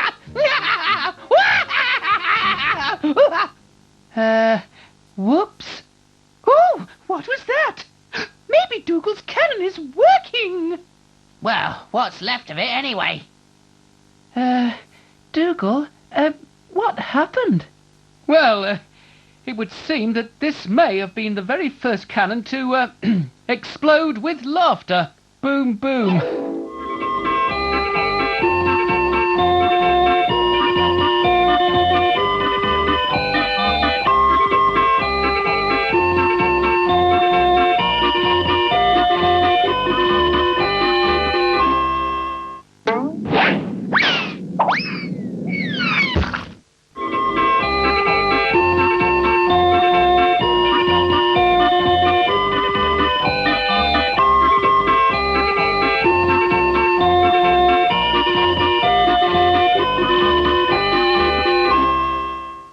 What? No, I don't believe it. A sugar shortage?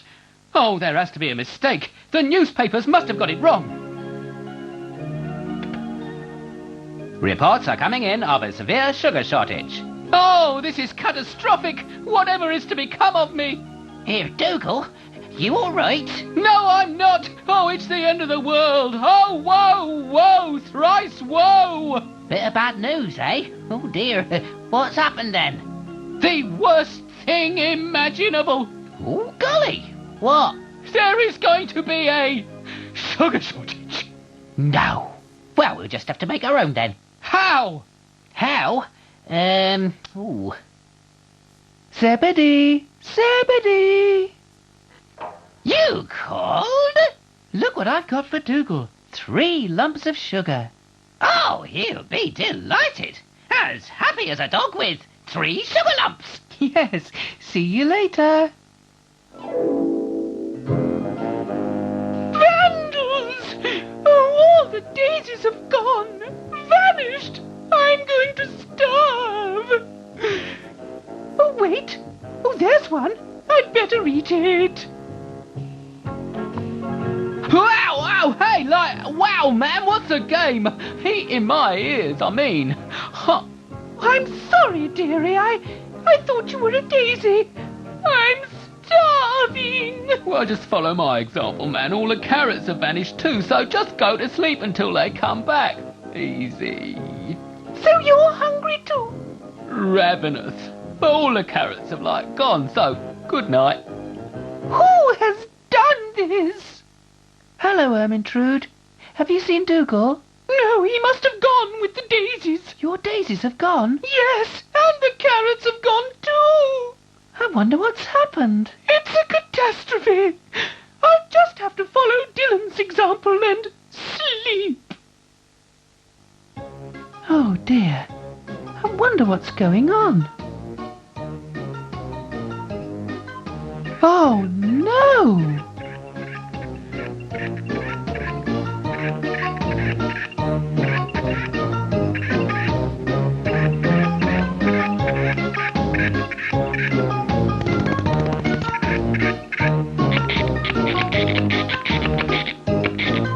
What a fantastic machine! Hey, do you think we could make the lumps any bigger? No problem. Just wait 'em out. Oh, brilliant! Dougal, Brian, turn that machine off. What's the matter, Florence? Is there a problem? I should say there is. You've been stealing Dylan's and Ermintrude's food. How could you? Oh, I never really thought. But Florence, reports are coming in of a sugar shortage. Oh, really, Dougal, it's just not true. I bring you sugar every day. Look, here are 3 lumps. But what if you run out? I mean, have you thought of that, Florence, eh? Dougal, I'll never run out. She may have got her own machine. Go on, put everything back where it belongs. No problem. I'll just go and hit the reverse.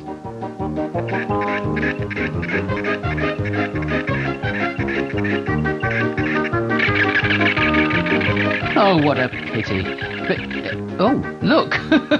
Oh dear, slight technical problem. Ermintrude, Dylan, we've got a little problem. Everything's back to normal, well, kind of.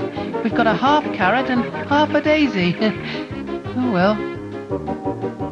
No worries, man. Ermintrude can go on top and I'll, go underneath. What a good idea. Let's go. Oh, not so fast, Dylan. Oh, wait for me. I've heard of fast food, but this is ridiculous.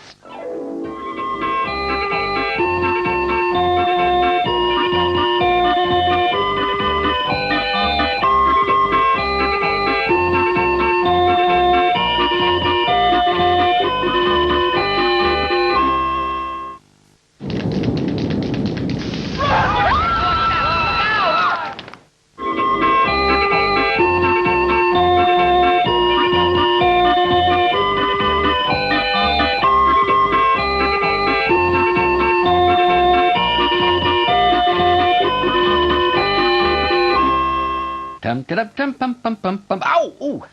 Oh, there must be some here. Ow! And there too.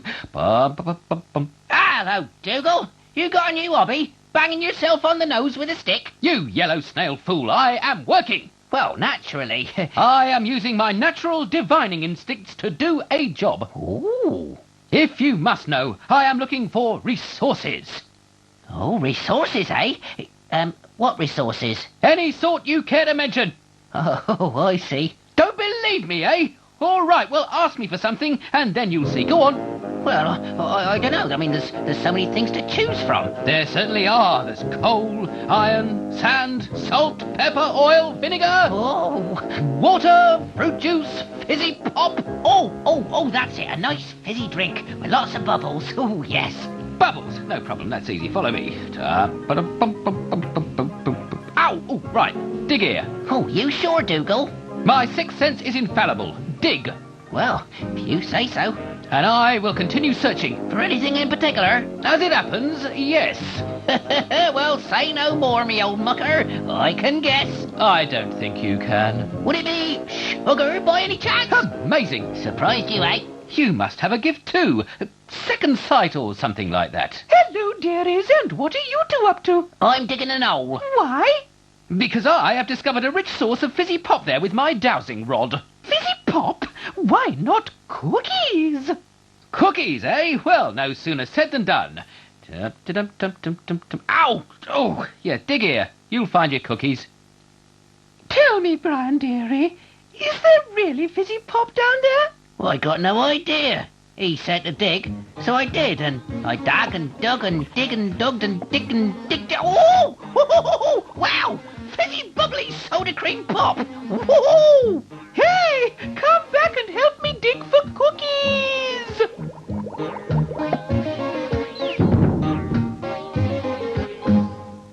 Zebedee! Zebedee! You called? I'm off to see Dougal. He wants to demonstrate his divining powers. How? Divine? Well, I hope you find him. See you later, Zebedee. Well, have you found anything, Ermintrude? I think I might have. Pass me the vacuum.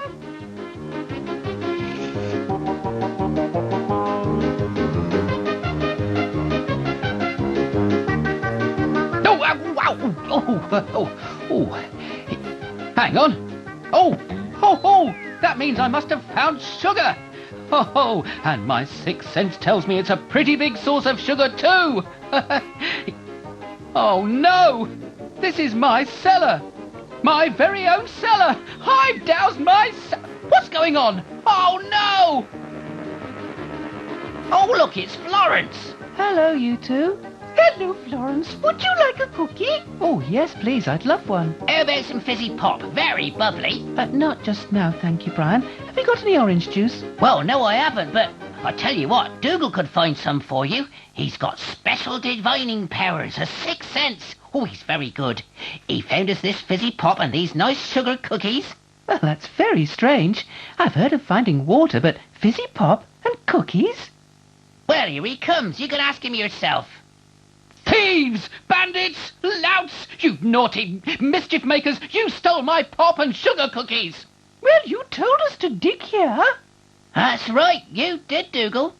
Dougal, whatever's the matter? It's my cellar! They've dug into my cellar! Oh, dear. Zebedee! I've heard it all. Dougal, come here, my friend. Yes, Zebedee? Dig here, and you shall find your resource of sugar. A great big resource. Just here? With any luck, it'll be Brian's cellar. Or that cow's.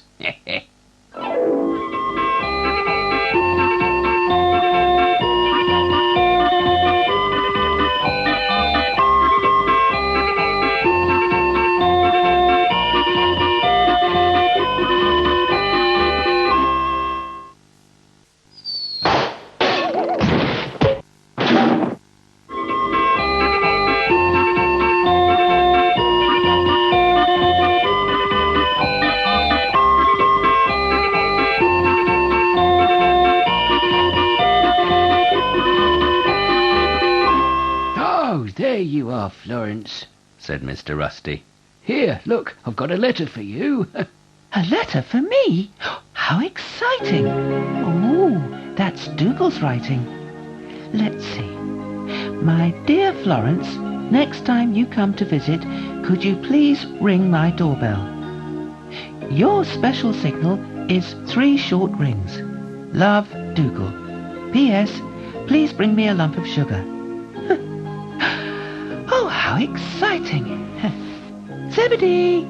Zebedee! You called? I want to visit Dougal, please. My pleasure, said Zebedee. This way!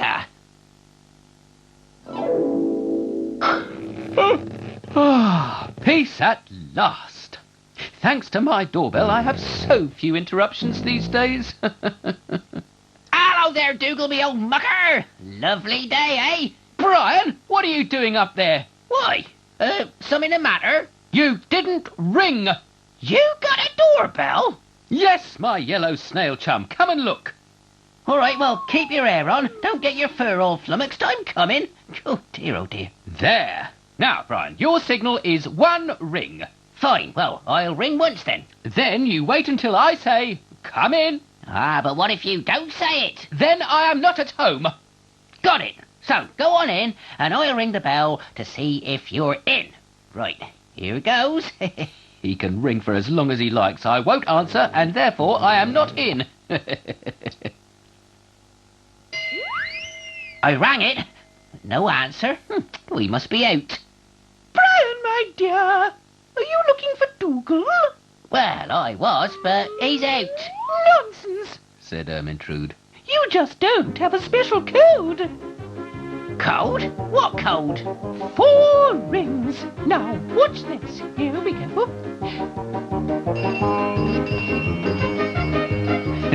That must be Ermintrude. Well, she can definitely stay outside. Maybe I made a mistake. Perhaps I'd better try twice. He told me just the once. Or was it 6? 3. 4. 25. 7 for luck. 12. It's a brilliant system. Oh, dear.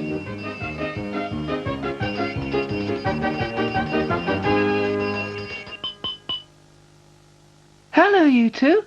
Have you seen Dougal? Well, I think so. He's in his house, but he won't answer the bell. Oh, of course he will. Watch. Oh, where's the bell? Over here. What's left of it? I'll give 3 short rings. 3 rings? Oh, that must be Florence. Come in, Florence. Well, I never. But there's 3 of you. You were in all the time? Couldn't you hear us? Well, slight ear blockage, as a matter of fact. Oh, I see. You couldn't hear the racket we was making, yet you heard Florence perfectly well. How very odd. Well, you see, I can explain. It wasn't that I was ignoring you. It's just that I mistook your ringing for the phone. Or was it the kettle? It could have been the toaster. Got a very interesting ring, has the toaster. Oh, crikey. Oh, dear. Now look what I've done. Don't know my own strength sometimes. Anyway, as I was saying, yes, I did hear the ringing, but I thought it was the washing machine. That's right, yes, the washing machine. It's the dryer inside it is. Oh, hello, that's the phone. Wonder if it's somebody who'd like to buy a bell.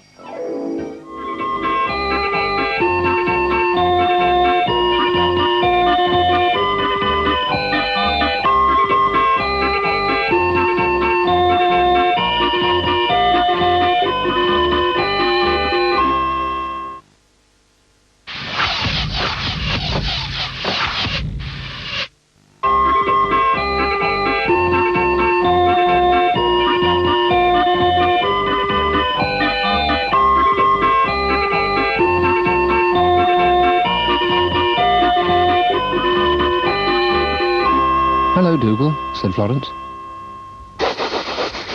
Hello. Excuse me. Sorry, said Florence. Just here should do, said Dougal. Dougal, what are you doing? Asked Florence. Oh, just making sure the flowers are smelling nice today. It's always nice to know that the flowers are smelling nice, don't you think? Any reason why they shouldn't? Asked Florence. No reason at all, said Dougal. And are they? Said Florence. Oh, yes, I'm happy to say that the flowers are smelling very nice indeed today. Never smelt better. Good. I'm glad about that, said Florence, because I was just thinking how lovely the garden is at the moment. Oh, yes, I do agree, said Dougal. It's a lovely bit of land, a valuable asset, a gold mine, in fact. And it would be a shame if anyone spoilt it, said Florence. Oh, yes, heaven forbid that anyone should spoil it. That would be tragic, wouldn't it, said Dougal. Hello, I've got the mine shaft, said Brian. Shh, keep your voice down, said Dougal. We don't want everyone to know what we're doing, do we? Sorry, Governor, said Brian. What's Brian doing? Asked Florence. Oh, you know, snail work, said Dougal. The poor little chap's got to fill his life with some mindless activity. Hi-ho, a snail's work is never done, said Brian. I need 2 pairs of hands for this job. And I haven't even got one.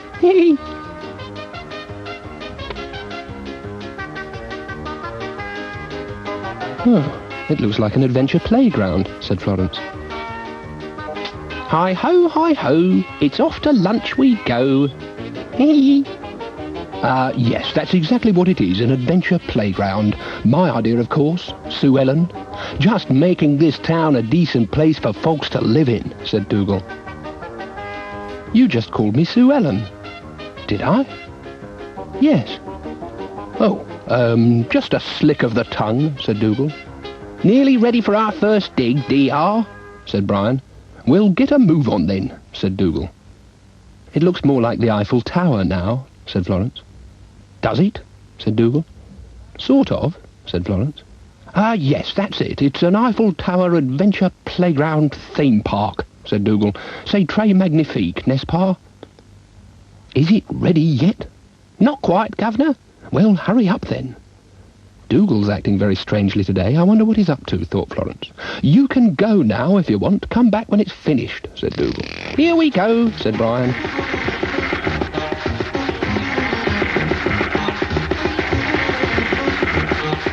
"16 metres, 25 metres, 30 metres. We're going to be rich, rich, rich, said Dougal. It's an oil well, isn't it, said Florence. You're drilling for oil. We'll give you a 10% cut, said Brian. You're going to ruin the garden, aren't you, said Florence. Oh, not in my backyard, eh, said Dougal. Hold it right there, oil thieves. Now look what's happened, said Florence. You've upset an oil lamp. Never mind that, said Dougal. We're going to be petrol-rich. I could wear a Stetson. And I could wear shoulder pads, said Brian. Over my dead body, Bobby Snail. I've got to be ruthless. I won't let anyone stand in my way. I'm going to be rich. Not while I'm around, DR. I'm the long-lost oil lamp you thought you'd never see again. And any oil in this well is rightfully mine. This would be a great idea for a soap opera, wouldn't it, said Brian. It could run and run.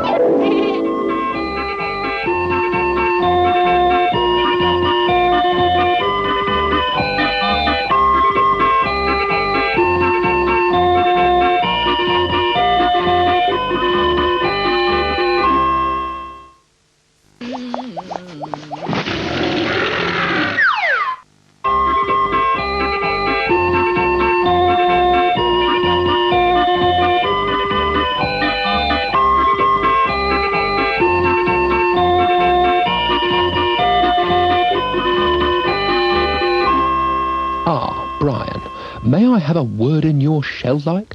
Certainly, Dougal, me old chum. Strictly between us, mind you, in confidence.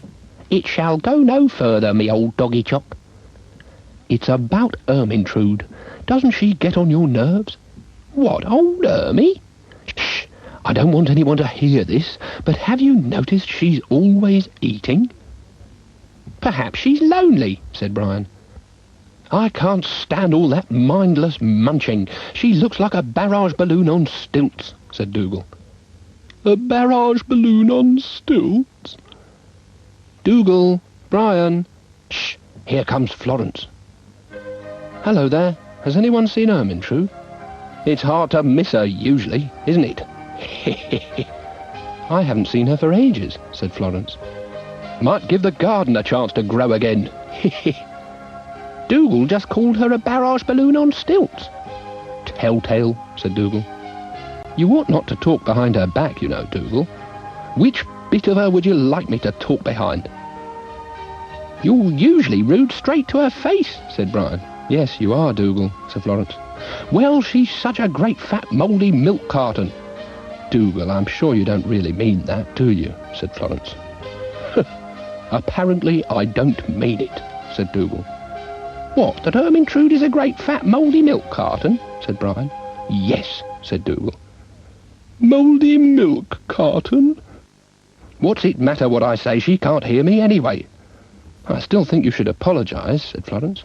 Yes, apologise to us, said Brian. Sorry, sorry, sorry. Not sorry enough, said Brian. Oh, everybody hates me, said Ermintrude. They think I'm a great big mouldy barrage balloon. Hey, said Dylan. That's just not true, man. Yes, it is. Come over here. Listen to this. Okay. All I said was that she was a great lumbering oil tanker, said Dougal. All you said, said Florence. Take it back. No. See what I mean, said Ermintrude. Yeah, but, like, you never hear anything you want to hear when you overhear it. You just gotta, like, be what you are, and people will like you, even if what you are is, like, weird. Weird? Oil tanker? Me? Dylan, do you think I'm weird? Oh, yeah, really weird. Oh. Oh. Ermintrude seems to be very upset. I better pick some flowers for her. I'm a weird oil tanker on milk cartons and nobody likes me. And now even the leaves are laughing at me. Oh. I, picked her this tree as well. She'll like that, said Dylan. Oh, someone brought me some flowers. Comfort food. Thank you, Dylan. Hey, don't mention it. That's what friends are for, right?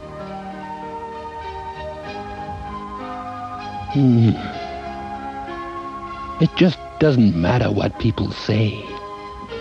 How dare you, Dougal? I am not a glowworm. I am a snail. Same thing, isn't it? Said Dougal. No, it's not. Oh, dear. Now, boys, no bickering, said Ermintrude. Sticks and stones may break my bones, but words will never hurt me. So there.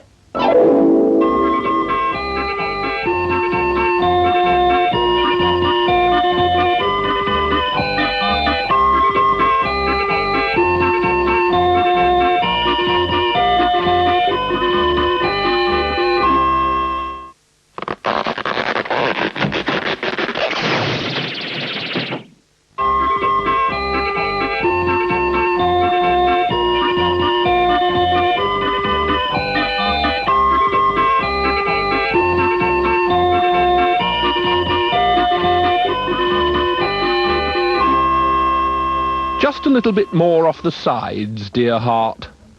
Not too much. Just a snip. Lovely. Hello, said Florence. How's it looking? Awful, said Dougal.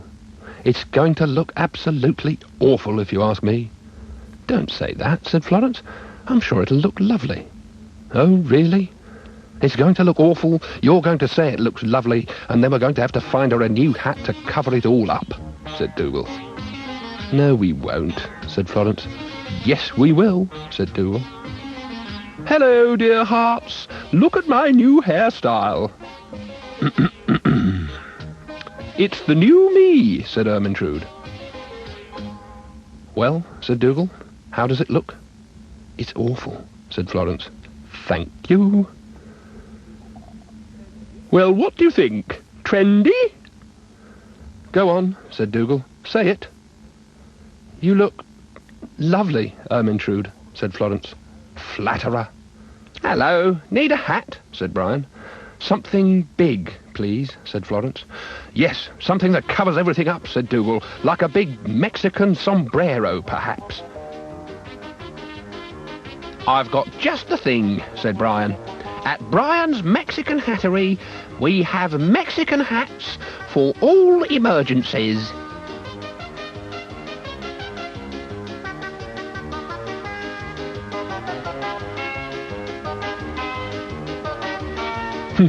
They don't look very Mexican to me, said Dougal.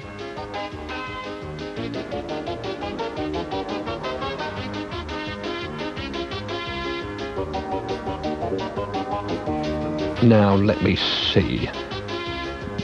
No. No. No. No, definitely not.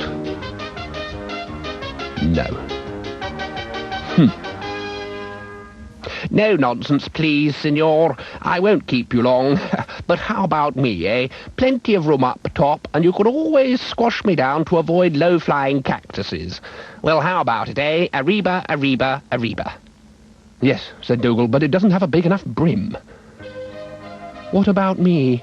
I'm Mexican. Oh, yes, she's Mexican, all right, said Brian. I don't care if she was born in a bowl of chili con carne, said Dougal. That won't even cover Ermintrude's ears. I'm a Mexican sombrero. Are you? Said Florence. Yes, we're not all poncho-clad banditos, you know. Well, said Dougal, where's your brim, then? I'm a pointy sombrero. Oh, of course, said Dougal. We're looking for something to cover up a cow, not an upside-down ice cream cone, said Dougal. Akbar, Akbar, Acapulco, Mexico, taco, taco. I am the mother of all Mexican hats.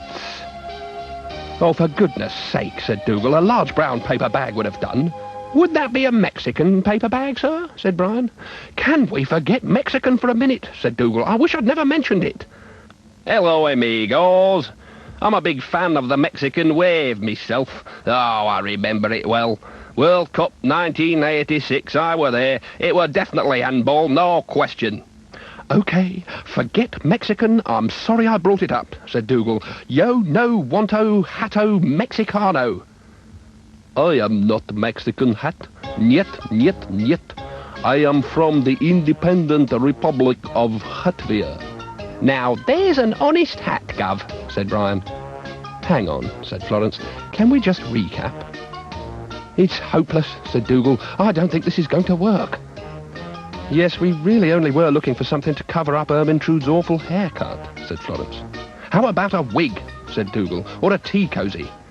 Oh, I think we might hurt her feelings, said Florence, if we put a tea cosy on her head. Well, we can't leave her with a half-finished bird's nest up there, said Dougal. Do you have any weed killer? This one says Rio de Janeiro on the label.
Florence, excuse me.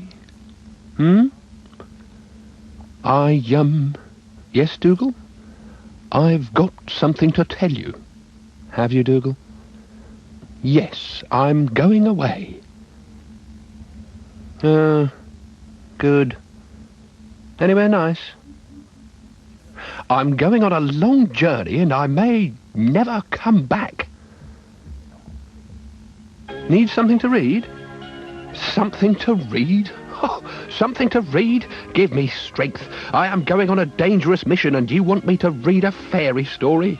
I am going on a scientific expedition to boldly go where no dog has gone before, and I'm going alone, perhaps never to return. You off then? Said Florence. Yes, I'm off. Well, bye. Bye? Just bye? Is that all? I suppose I shouldn't expect anything else from this lot. Hello there, Dougal, said Mr. McHenry. I just came to say goodbye, said Dougal, for what it's worth, if you're interested. I just can't seem to get these flowers to grow properly. I don't know what's the matter with them. Oh, by the way, if you go past the garden centre, could you get me a bag of fertiliser? Fertiliser? Where I'm going? Goodbye, world.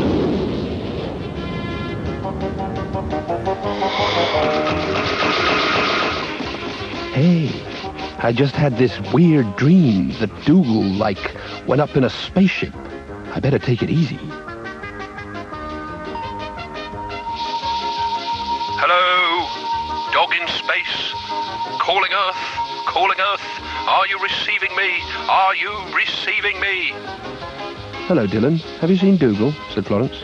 No, but I'm getting these weird messages from him, loud and clear. Where is he? Said Florence.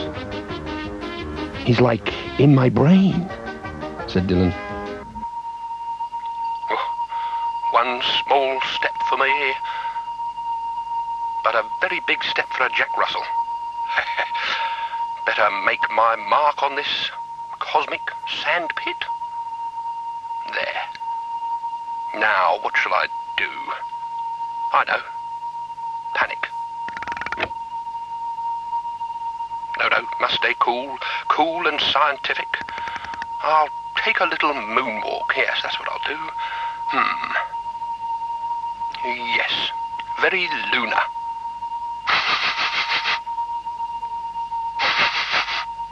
Definitely smells funny. I wonder what it's made of. Cheese? Fertilizer? I know. I'll do some scientific experiments. Yes, I'll transmit some messages and I'll collect some soil. There. Not that anyone on Earth will believe that I was here.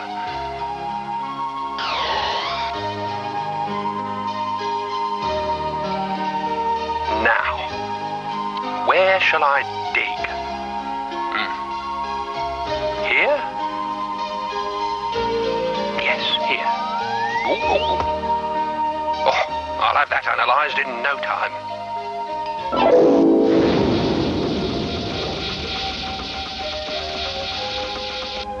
Oh, where is he? Said Florence. I'm worried about him. Hey, here he is, said Dougal? Hello, Earthlings. Take me to your gardener. Where have you been? Asked Florence. Oh, I just popped up to the moon for a bit. You know how it is. Really? Said Florence. Tell me, was it made of cheese? No, it wasn't, actually, said Dougal. It was made of fertiliser. Just as well. They've run out at the garden centre.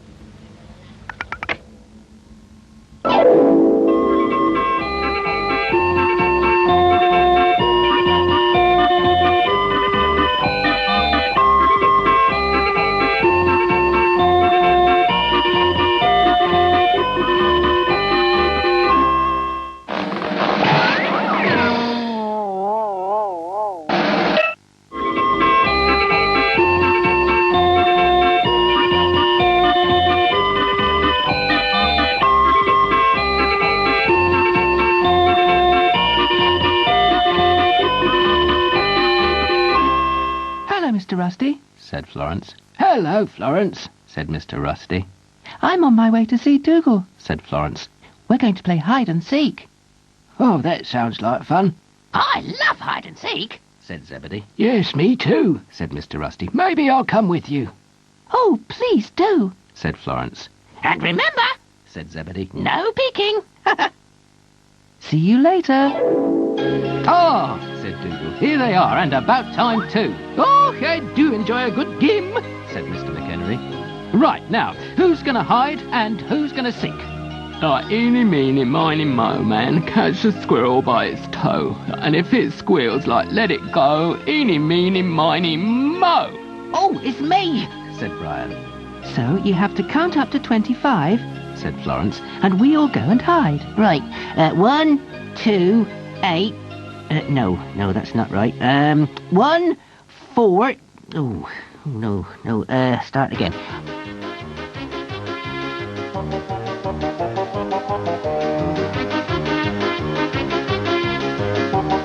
You're all very well hidden. Said Brian. Getting warmer. Found you, Mr. Rusty. Right, now, who's next? Achoo! Oh, that sounds like Dougal. Said Brian. Oh, that's 2 I found. Oh, this is so exciting. Got you. There's something behind this tree. Boom! Ah! That makes 4, and Florence makes 5. Now, where's Dylan? He's probably sleeping somewhere, said Dougal, off in the land of Nod as usual. Oh, wow, looks like I've won, man. Said Dylan. Well done, Dylan. Said Florence. Shall we play tag? Isn't that a bit energetic? Said Dougal. Hello, darlings. Said Ermintrude. Looks like you're having marvellous fun. A room for one more, dears. Are you going to let little Ermintrude play as well? I don't think there's quite enough room, said Dougal, for someone as little as you. Oh, Dougal, there's room for everyone. Yes, the more the merrier. So what are we going to play? Said Ermintrude. Tag, said Dougal. That's right. Said Florence. Oh, goody. Yes. Let's play. Run for your lives. Ready or not, here I come. Said Florence.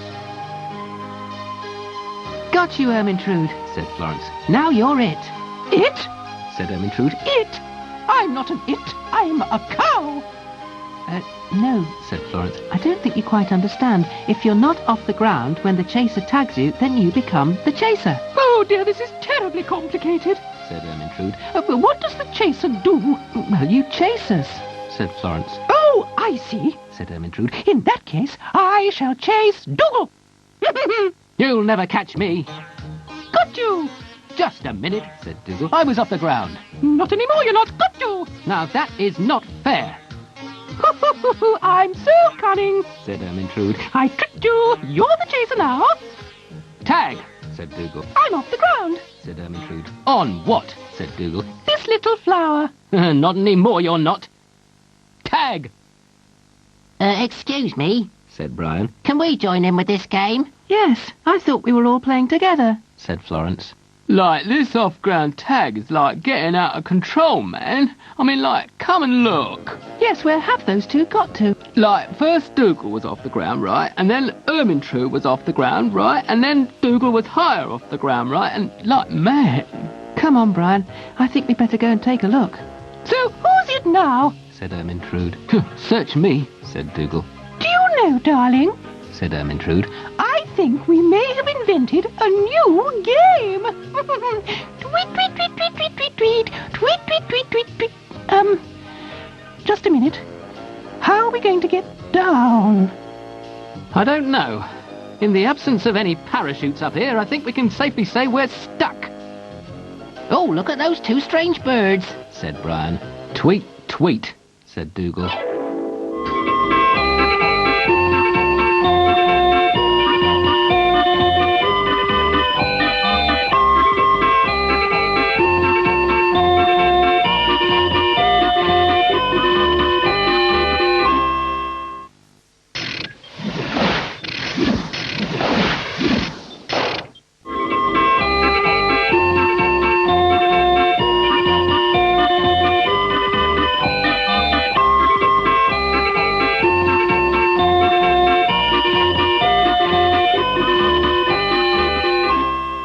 Hello, Florence, said Mr. Rusty. You seem like you're in a bit of a hurry, Oh, I am. said Florence. I'm going on a picnic. Would you like to come with me? Oh, I'd love to, said Mr. Rusty. Of course, I'll bring something with me, like, Oh, don't worry about that. said Florence. I've got everything we'll need. Well, I'll take my bottle opener, said Mr. Rusty. That's the sort of thing people always forget, Oh, good thinking, Mr. Rusty. said Florence. I never thought about a bottle opener. Oh, a picnic. Said Zebedee. Ho-ho! What fun. Well, I hope you have a lovely time, and I hope you haven't forgotten anything. We haven't. said Florence. Ah, here they are, said Dougal. I was beginning to think you'd forgotten. Hello, Florence. Hello, Mr. Rusty. Welcome to our fabulous picnic. Where shall we all sit? Asked Florence. Well, I suggest Ermintrude's meadow, said Dougal. Well, you've seen the way she eats all the grass like a sort of four-legged lawnmower. Well, it's like a lawn, her meadow, flat as a pancake. Yes, it'll be perfect. Let's go, said Florence. Now, this is pleasant, said Mr. Rusty. It's been such a long time since I went on a picnic. Hello, hello, hello, said Brian. A lovely day for a picnic, isn't it? And look what I've brought for it. Salt and pepper pots. That's just the thing people tend to forget. They sometimes forget tablecloths too, said Florence. but I didn't. Very nice, said Dougal, but it'll look a lot nicer with some food on it. Cooey! Hello, darlings! Said Ermintrude. Such a lovely idea, this picnic, and such a beautiful day for it. I'd like to welcome everybody to my meadow. I've brought some glasses, just the thing that people tend to forget on a picnic. Oh, you're right, said Mr. Rusty. Look, you see, I remembered my bottle opener, but I completely forgot the glasses, Hello, Dylan. said Florence. Hi, guys. I thought, I'd bring some cushions, man. Really soft and mellow. Just the thing for, some sleepy Zeds, man. People tend to forget cushions. Hello, everyone, said Mr. McHenry. Oh, I'm so looking forward to this picnic. Makes me feel like I was 20 years old again. I've brought knives, forks and spoons. These are the kind of things people always forget. Oh, brilliant, said Brian. Can we eat now? I couldn't agree with you more. Oh, yes, let's. Good idea, said Mr. Rusty. Oh, I'm beginning to feel a bit peckish. Me too. said Ermintrude. Ah, said Dougal. I think we may have forgotten one small item. Impossible. Impossible. Impossible. 10-4 on that one. Impossible, is it? asked Dougal. Yeah, we've brought everything all right. Everything except something to eat, Oh, no. said Florence. What are we going to do? Now there's a thing. Said Brian. A picnic with no food. Oh, look, Dougal. Bonjour, I am the chef, king of the kitchen. I know all the recipes for all the cakes in the whole world. Oh, well, you couldn't have come at a better time, said Dougal. Cakes, eh? I don't suppose you got one with you, have you? No, said the chef. but we can soon make one. Come along with me. Seems implausible, but I suppose we've got nothing to lose. Now, Said the chef. we need a measure of flour, 3 kilos of salt. 3 kilos? Seems rather a lot. Do not argue with the chef. It is my mixing bowl. Add half a litre of black ink, a pinch of sugar, and 2 measures of boot polish. Boot polish? Ugh. No time to talk. Said the chef. Add a pound of sawdust. Lovely. And don't forget some gunpowder. Very good. And now I will stir it well. La la la la la la la. Woohoo! La la la la la. La la la la. Woo! La la la la la. Ah, you're back, Said Brian. Here, what was all that noise? Did you get a cake? I could die for a nice slice of cake. We nearly did, said Dougal. Anyone got a biscuit?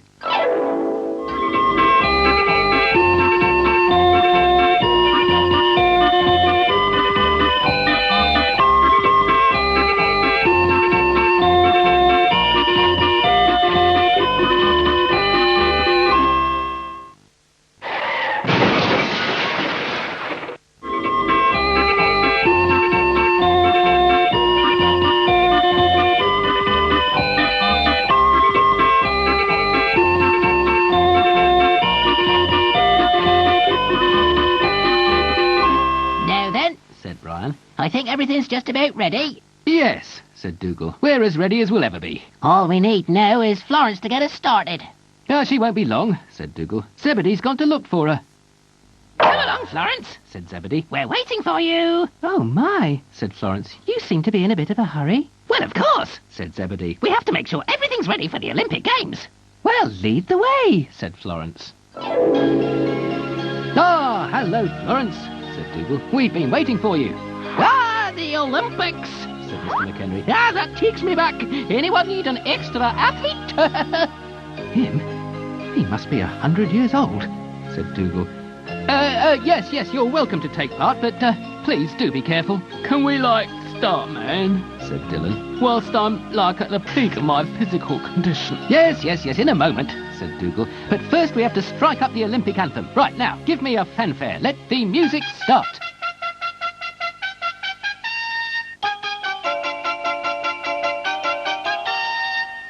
I declare the Olympic Games open. I'd like to wish you all good luck, said Florence. and may the best man win. Ready, steady, go. Look at that. Must be at least 750 metres. You'll never beat that. Bravo, Brian. My turn. Said Mr. McHenry. Watch out, kids. Here I come. Whoopee! Oh, it's a dead heat with Brian. Now leave it to me, said Dougal. Let the expert have a go. Right. Oh, dear. Hello, darlings. How's it going? Who's won? I have, said Dougal. The new champion, No, you haven't. said Florence. It's a dead heat with you, Brian, and Mr. McHenry. Oh, this is so exciting, said Mr. McHenry. We'll have to do the whole event again. Oh, dear, said Dougal. What has that silly Ermintrude done this time? Oh, my apologies, everyone. I seem to have put on a bit of weight. Said Ermintrude. Well, that's a springboard broken. Said Brian. We'll have to go straight onto the relay. Right, said Dougal. Take your positions. The relay is about to start, Mr. Rusty will be running with us. said Florence. I'm ready, darlings. Said Ermintrude. Start the race. I've got the stopwatch, Okay, everyone. said Brian. Get ready. On your marks. Get set. Go. Right, come along, Florence. To me now, my turn. Oh, you forgot the baton, Mr. Rusty. Oh, sorry. Oh, dear, said Mr. Rusty. Oh, my poor old legs. They're not what they were. This is too exciting, man. Look, here comes Mr. Rusty. Everyone's doing extremely well. I have never been so on the edge of my seat, man. The relay, Dylan. You're forgetting the relay. Oh yeah, I forgot. Go for it, Dylan. Said Florence. Good luck, Brian. Said Ermintrude. Show them what you're made of. Don't worry about me. Said Brian. I know a little shortcut. I hope you're not going to cheat. Said Zebedee. Me? Cheat? I don't know the meaning of the word. Said Brian. Over to you, Dougal. Said Florence. Hey, don't call me Dougal, a very fast dog for nothing. Said Dougal. Oh, what's this? Sugar. Dougal, Said Zebedee. try and keep your mind on the relay. Oh yeah. Ooh, I'd love the lump of sugar. My turn now. Said Ermintrude. Now watch my elegant stride. Clip, clop, gently now. I'm off on the relay. Come on, Ermintrude. Said Zebedee. Come on, pass the baton to me. Pass it to you? Said Ermintrude. Yes, pass it, the baton. Said Zebedee. Well, why should I? Said Ermintrude. I've only just got it. No, I think I'll keep it if you don't mind. It goes with my eyes. Oh, she's done it again. Said Brian. No one's going to win the relay at this rate, Ermintrude. It's not the winning, dearie, it's the taking part.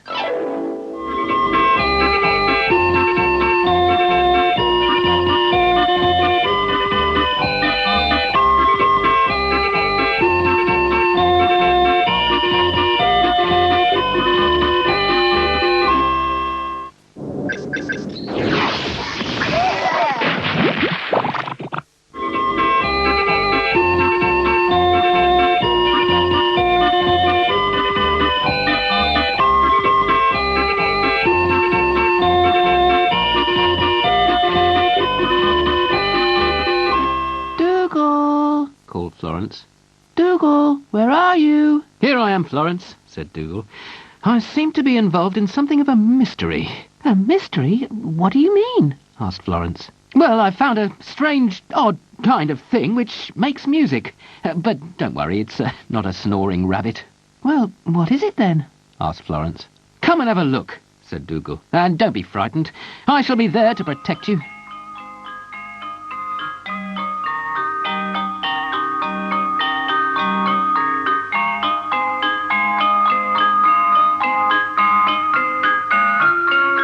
most beautiful music box bids you a musical good day.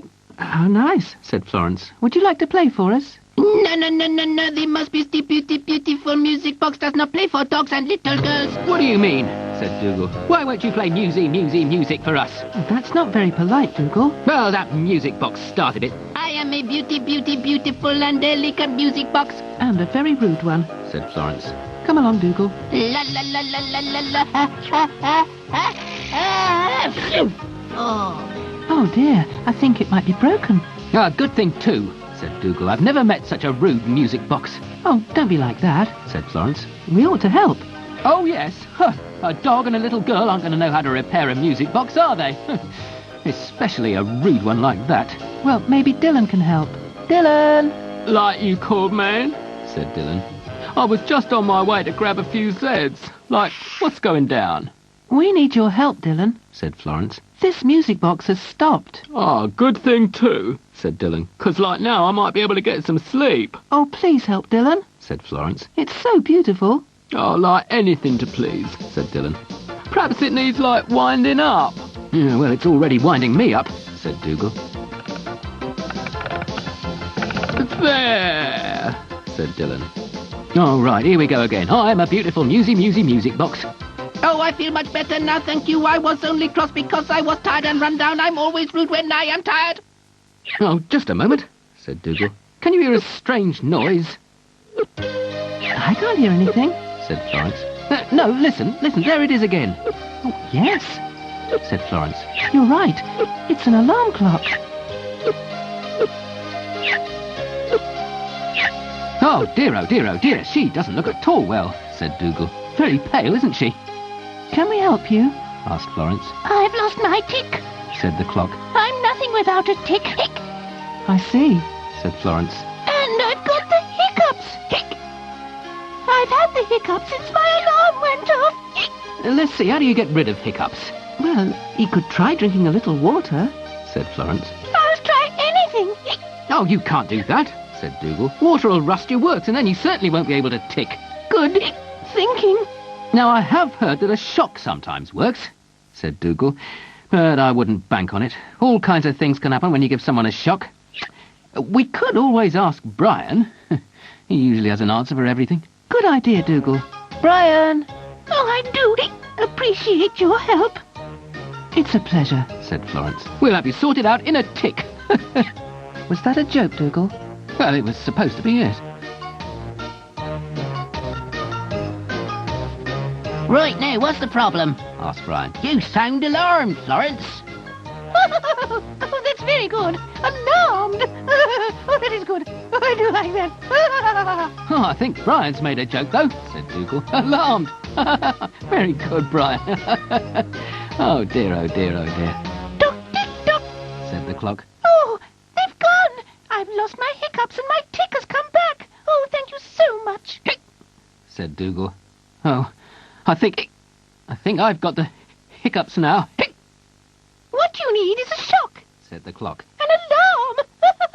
Oh, very droll, Oh, the place is full of jokers, said Florence. Oh, far out.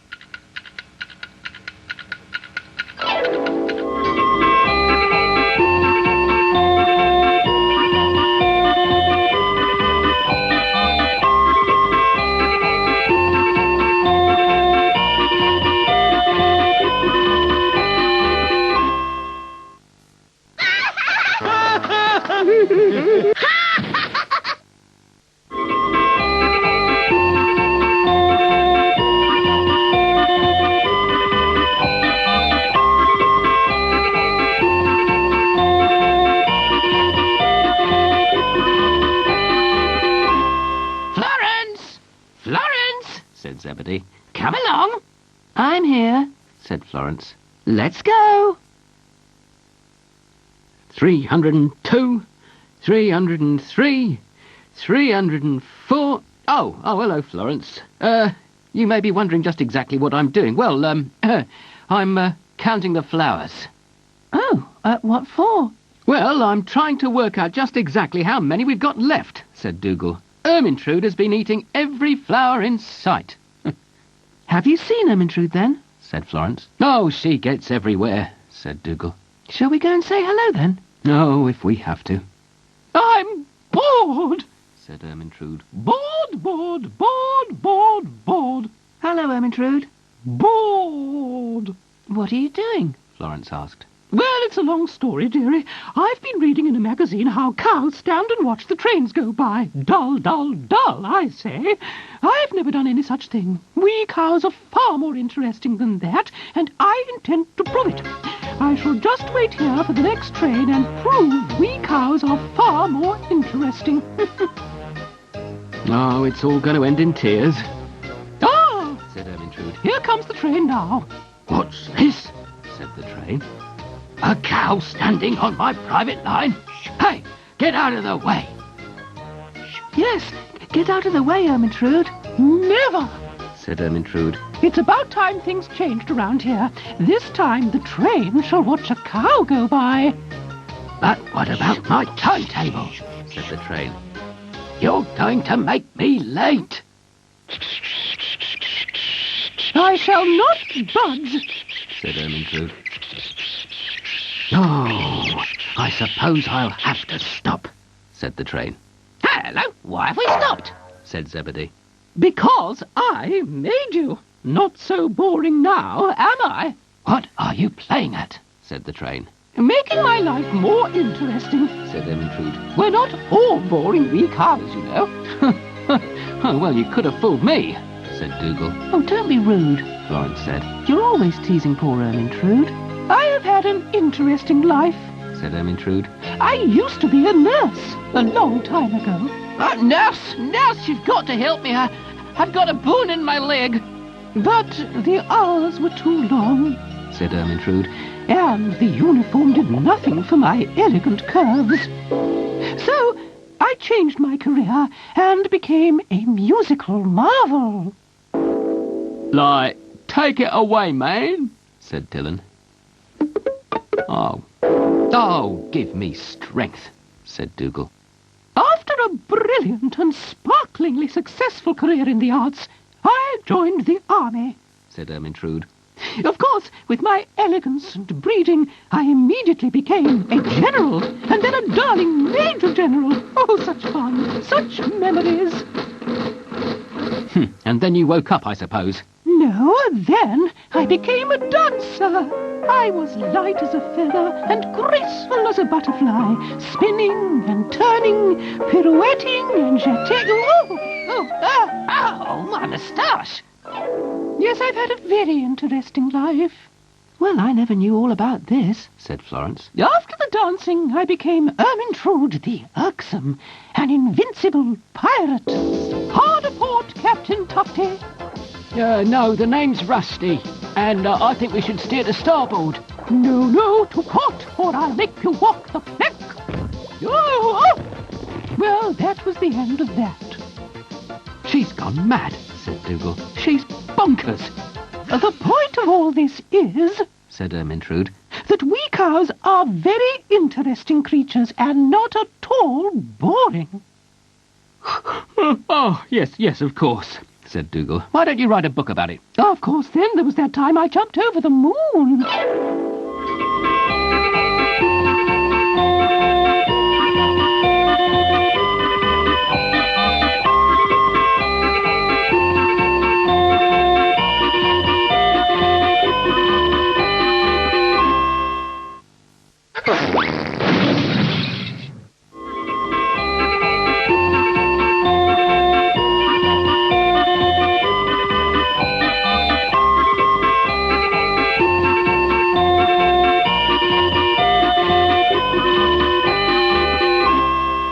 Hello, Zebedee. said Florence.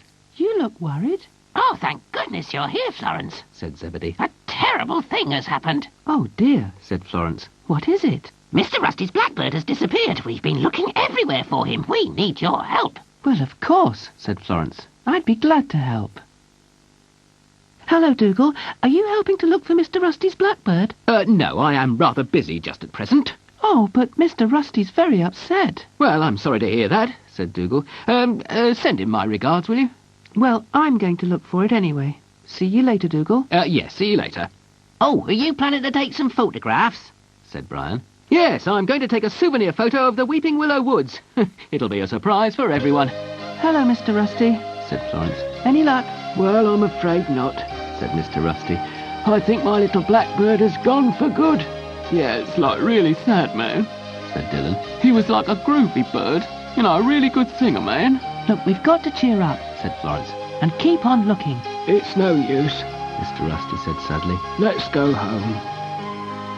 Ah, there you all are. I've been waiting for you, said Dougal. You're not being very helpful, Dougal, said Mr. Rusty. Taking photographs instead of helping us look for my bird, Now, said Brian. are we going to take this photograph or what? I'm too sad to have my photo taken, said Mr. Rusty. My heart is broken. Oh, come on, it'll be a lovely souvenir, said Dougal, And you might get a pleasant surprise. said Brian. Oh, come on then. Said Florence. But take it quickly. Ah, great, said Dougal. Right, get into positions, everyone, please. Right, don't move. Look at the camera. 1, 2, watch the birdie, What bird? asked Florence. Well, me. I tried to pop out, but I can't. The passageway's too narrow. Oh, it's my blackbird, said Mr. Rusty. He's trapped in the camera. Yes. Well, that was the surprise, said Dougal. But, I think it's gone a bit wrong. Oh, dear. No, it hasn't. This is a perfect end to the day. Well done, Dougal. But what about the photo? Asked Brian, If you're going to take a photo, I should be in it. said the blackbird. Oh, this is lovely, said Mr. Rusty. A photo of us all together with my blackbird. Say cheese. Hello, everybody, said Mr. McHenry, Hello, Mr. McHenry. said Florence. Zebedee told me you were looking for me, Florence. Said Mr. McHenry. Yes. I was hoping you'd take me to the bird sanctuary. Oh, can I come too? Of course, said Mr. McHenry. Follow me, but you'll have to be very quiet. Here we are, said Mr. McHenry. You must hear how these beautiful birds sing. Now, little birdies, have you learnt your music? All together now. 1, 2, 3.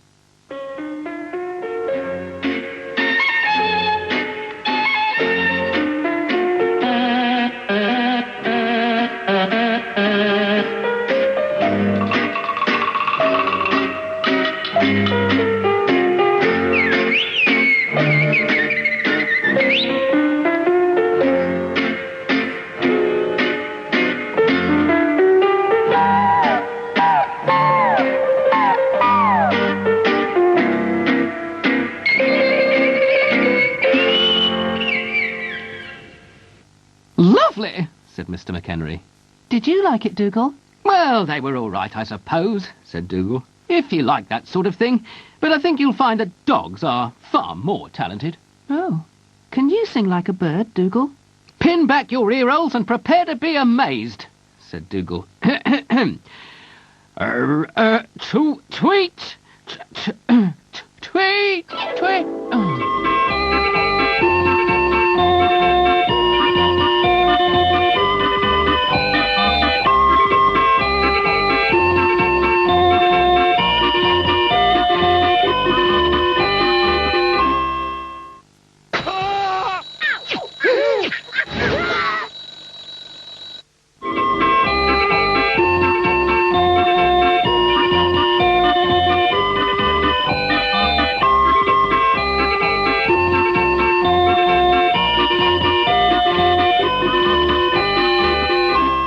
Dougal! called Zebedee. Oh, Dougal, where are you? Cooey! Dougal! Yes, keep your hair on, I'm over here, I knew we'd find him in the end. said Florence.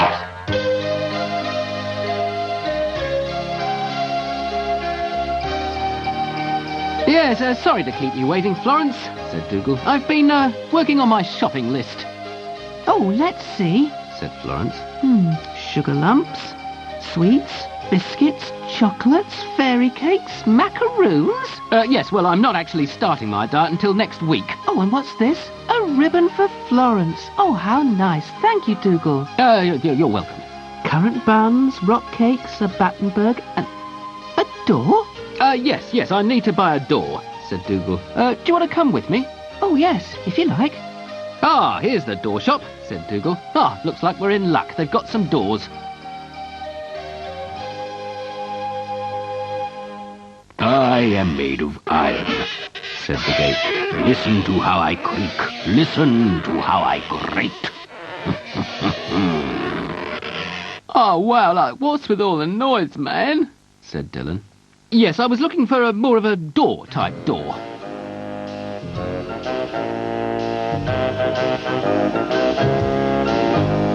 Howdy, partner, Said the saloon door. how about buying me, cowboy? Yes, a bit on the American side. I'm a very pretty front door, and I open wide to greet you. Psst, keep it to yourself, but I'm an invisible door. You haven't seen me. Shh, don't tell anyone.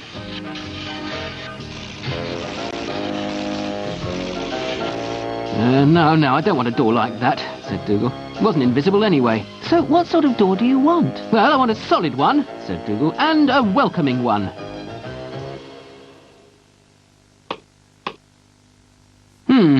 Well, here's a door that can't make up its mind, said Dougal. Well, come on, either open or close. Make up your mind. Stupid door. If you buy a door, you're going to need a key. Ah, yes, good idea, said Dougal. Let's go.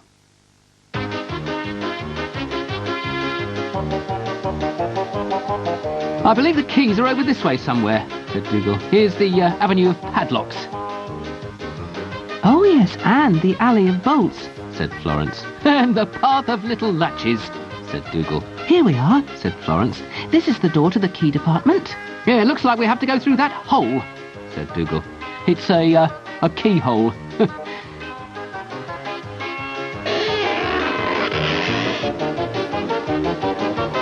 Oh, look! Said Florence. This key is in the shape of a question mark. Ah, well, it must be the key to a mystery, said Dougal. Don't buy that, buy us, Said a voice. What?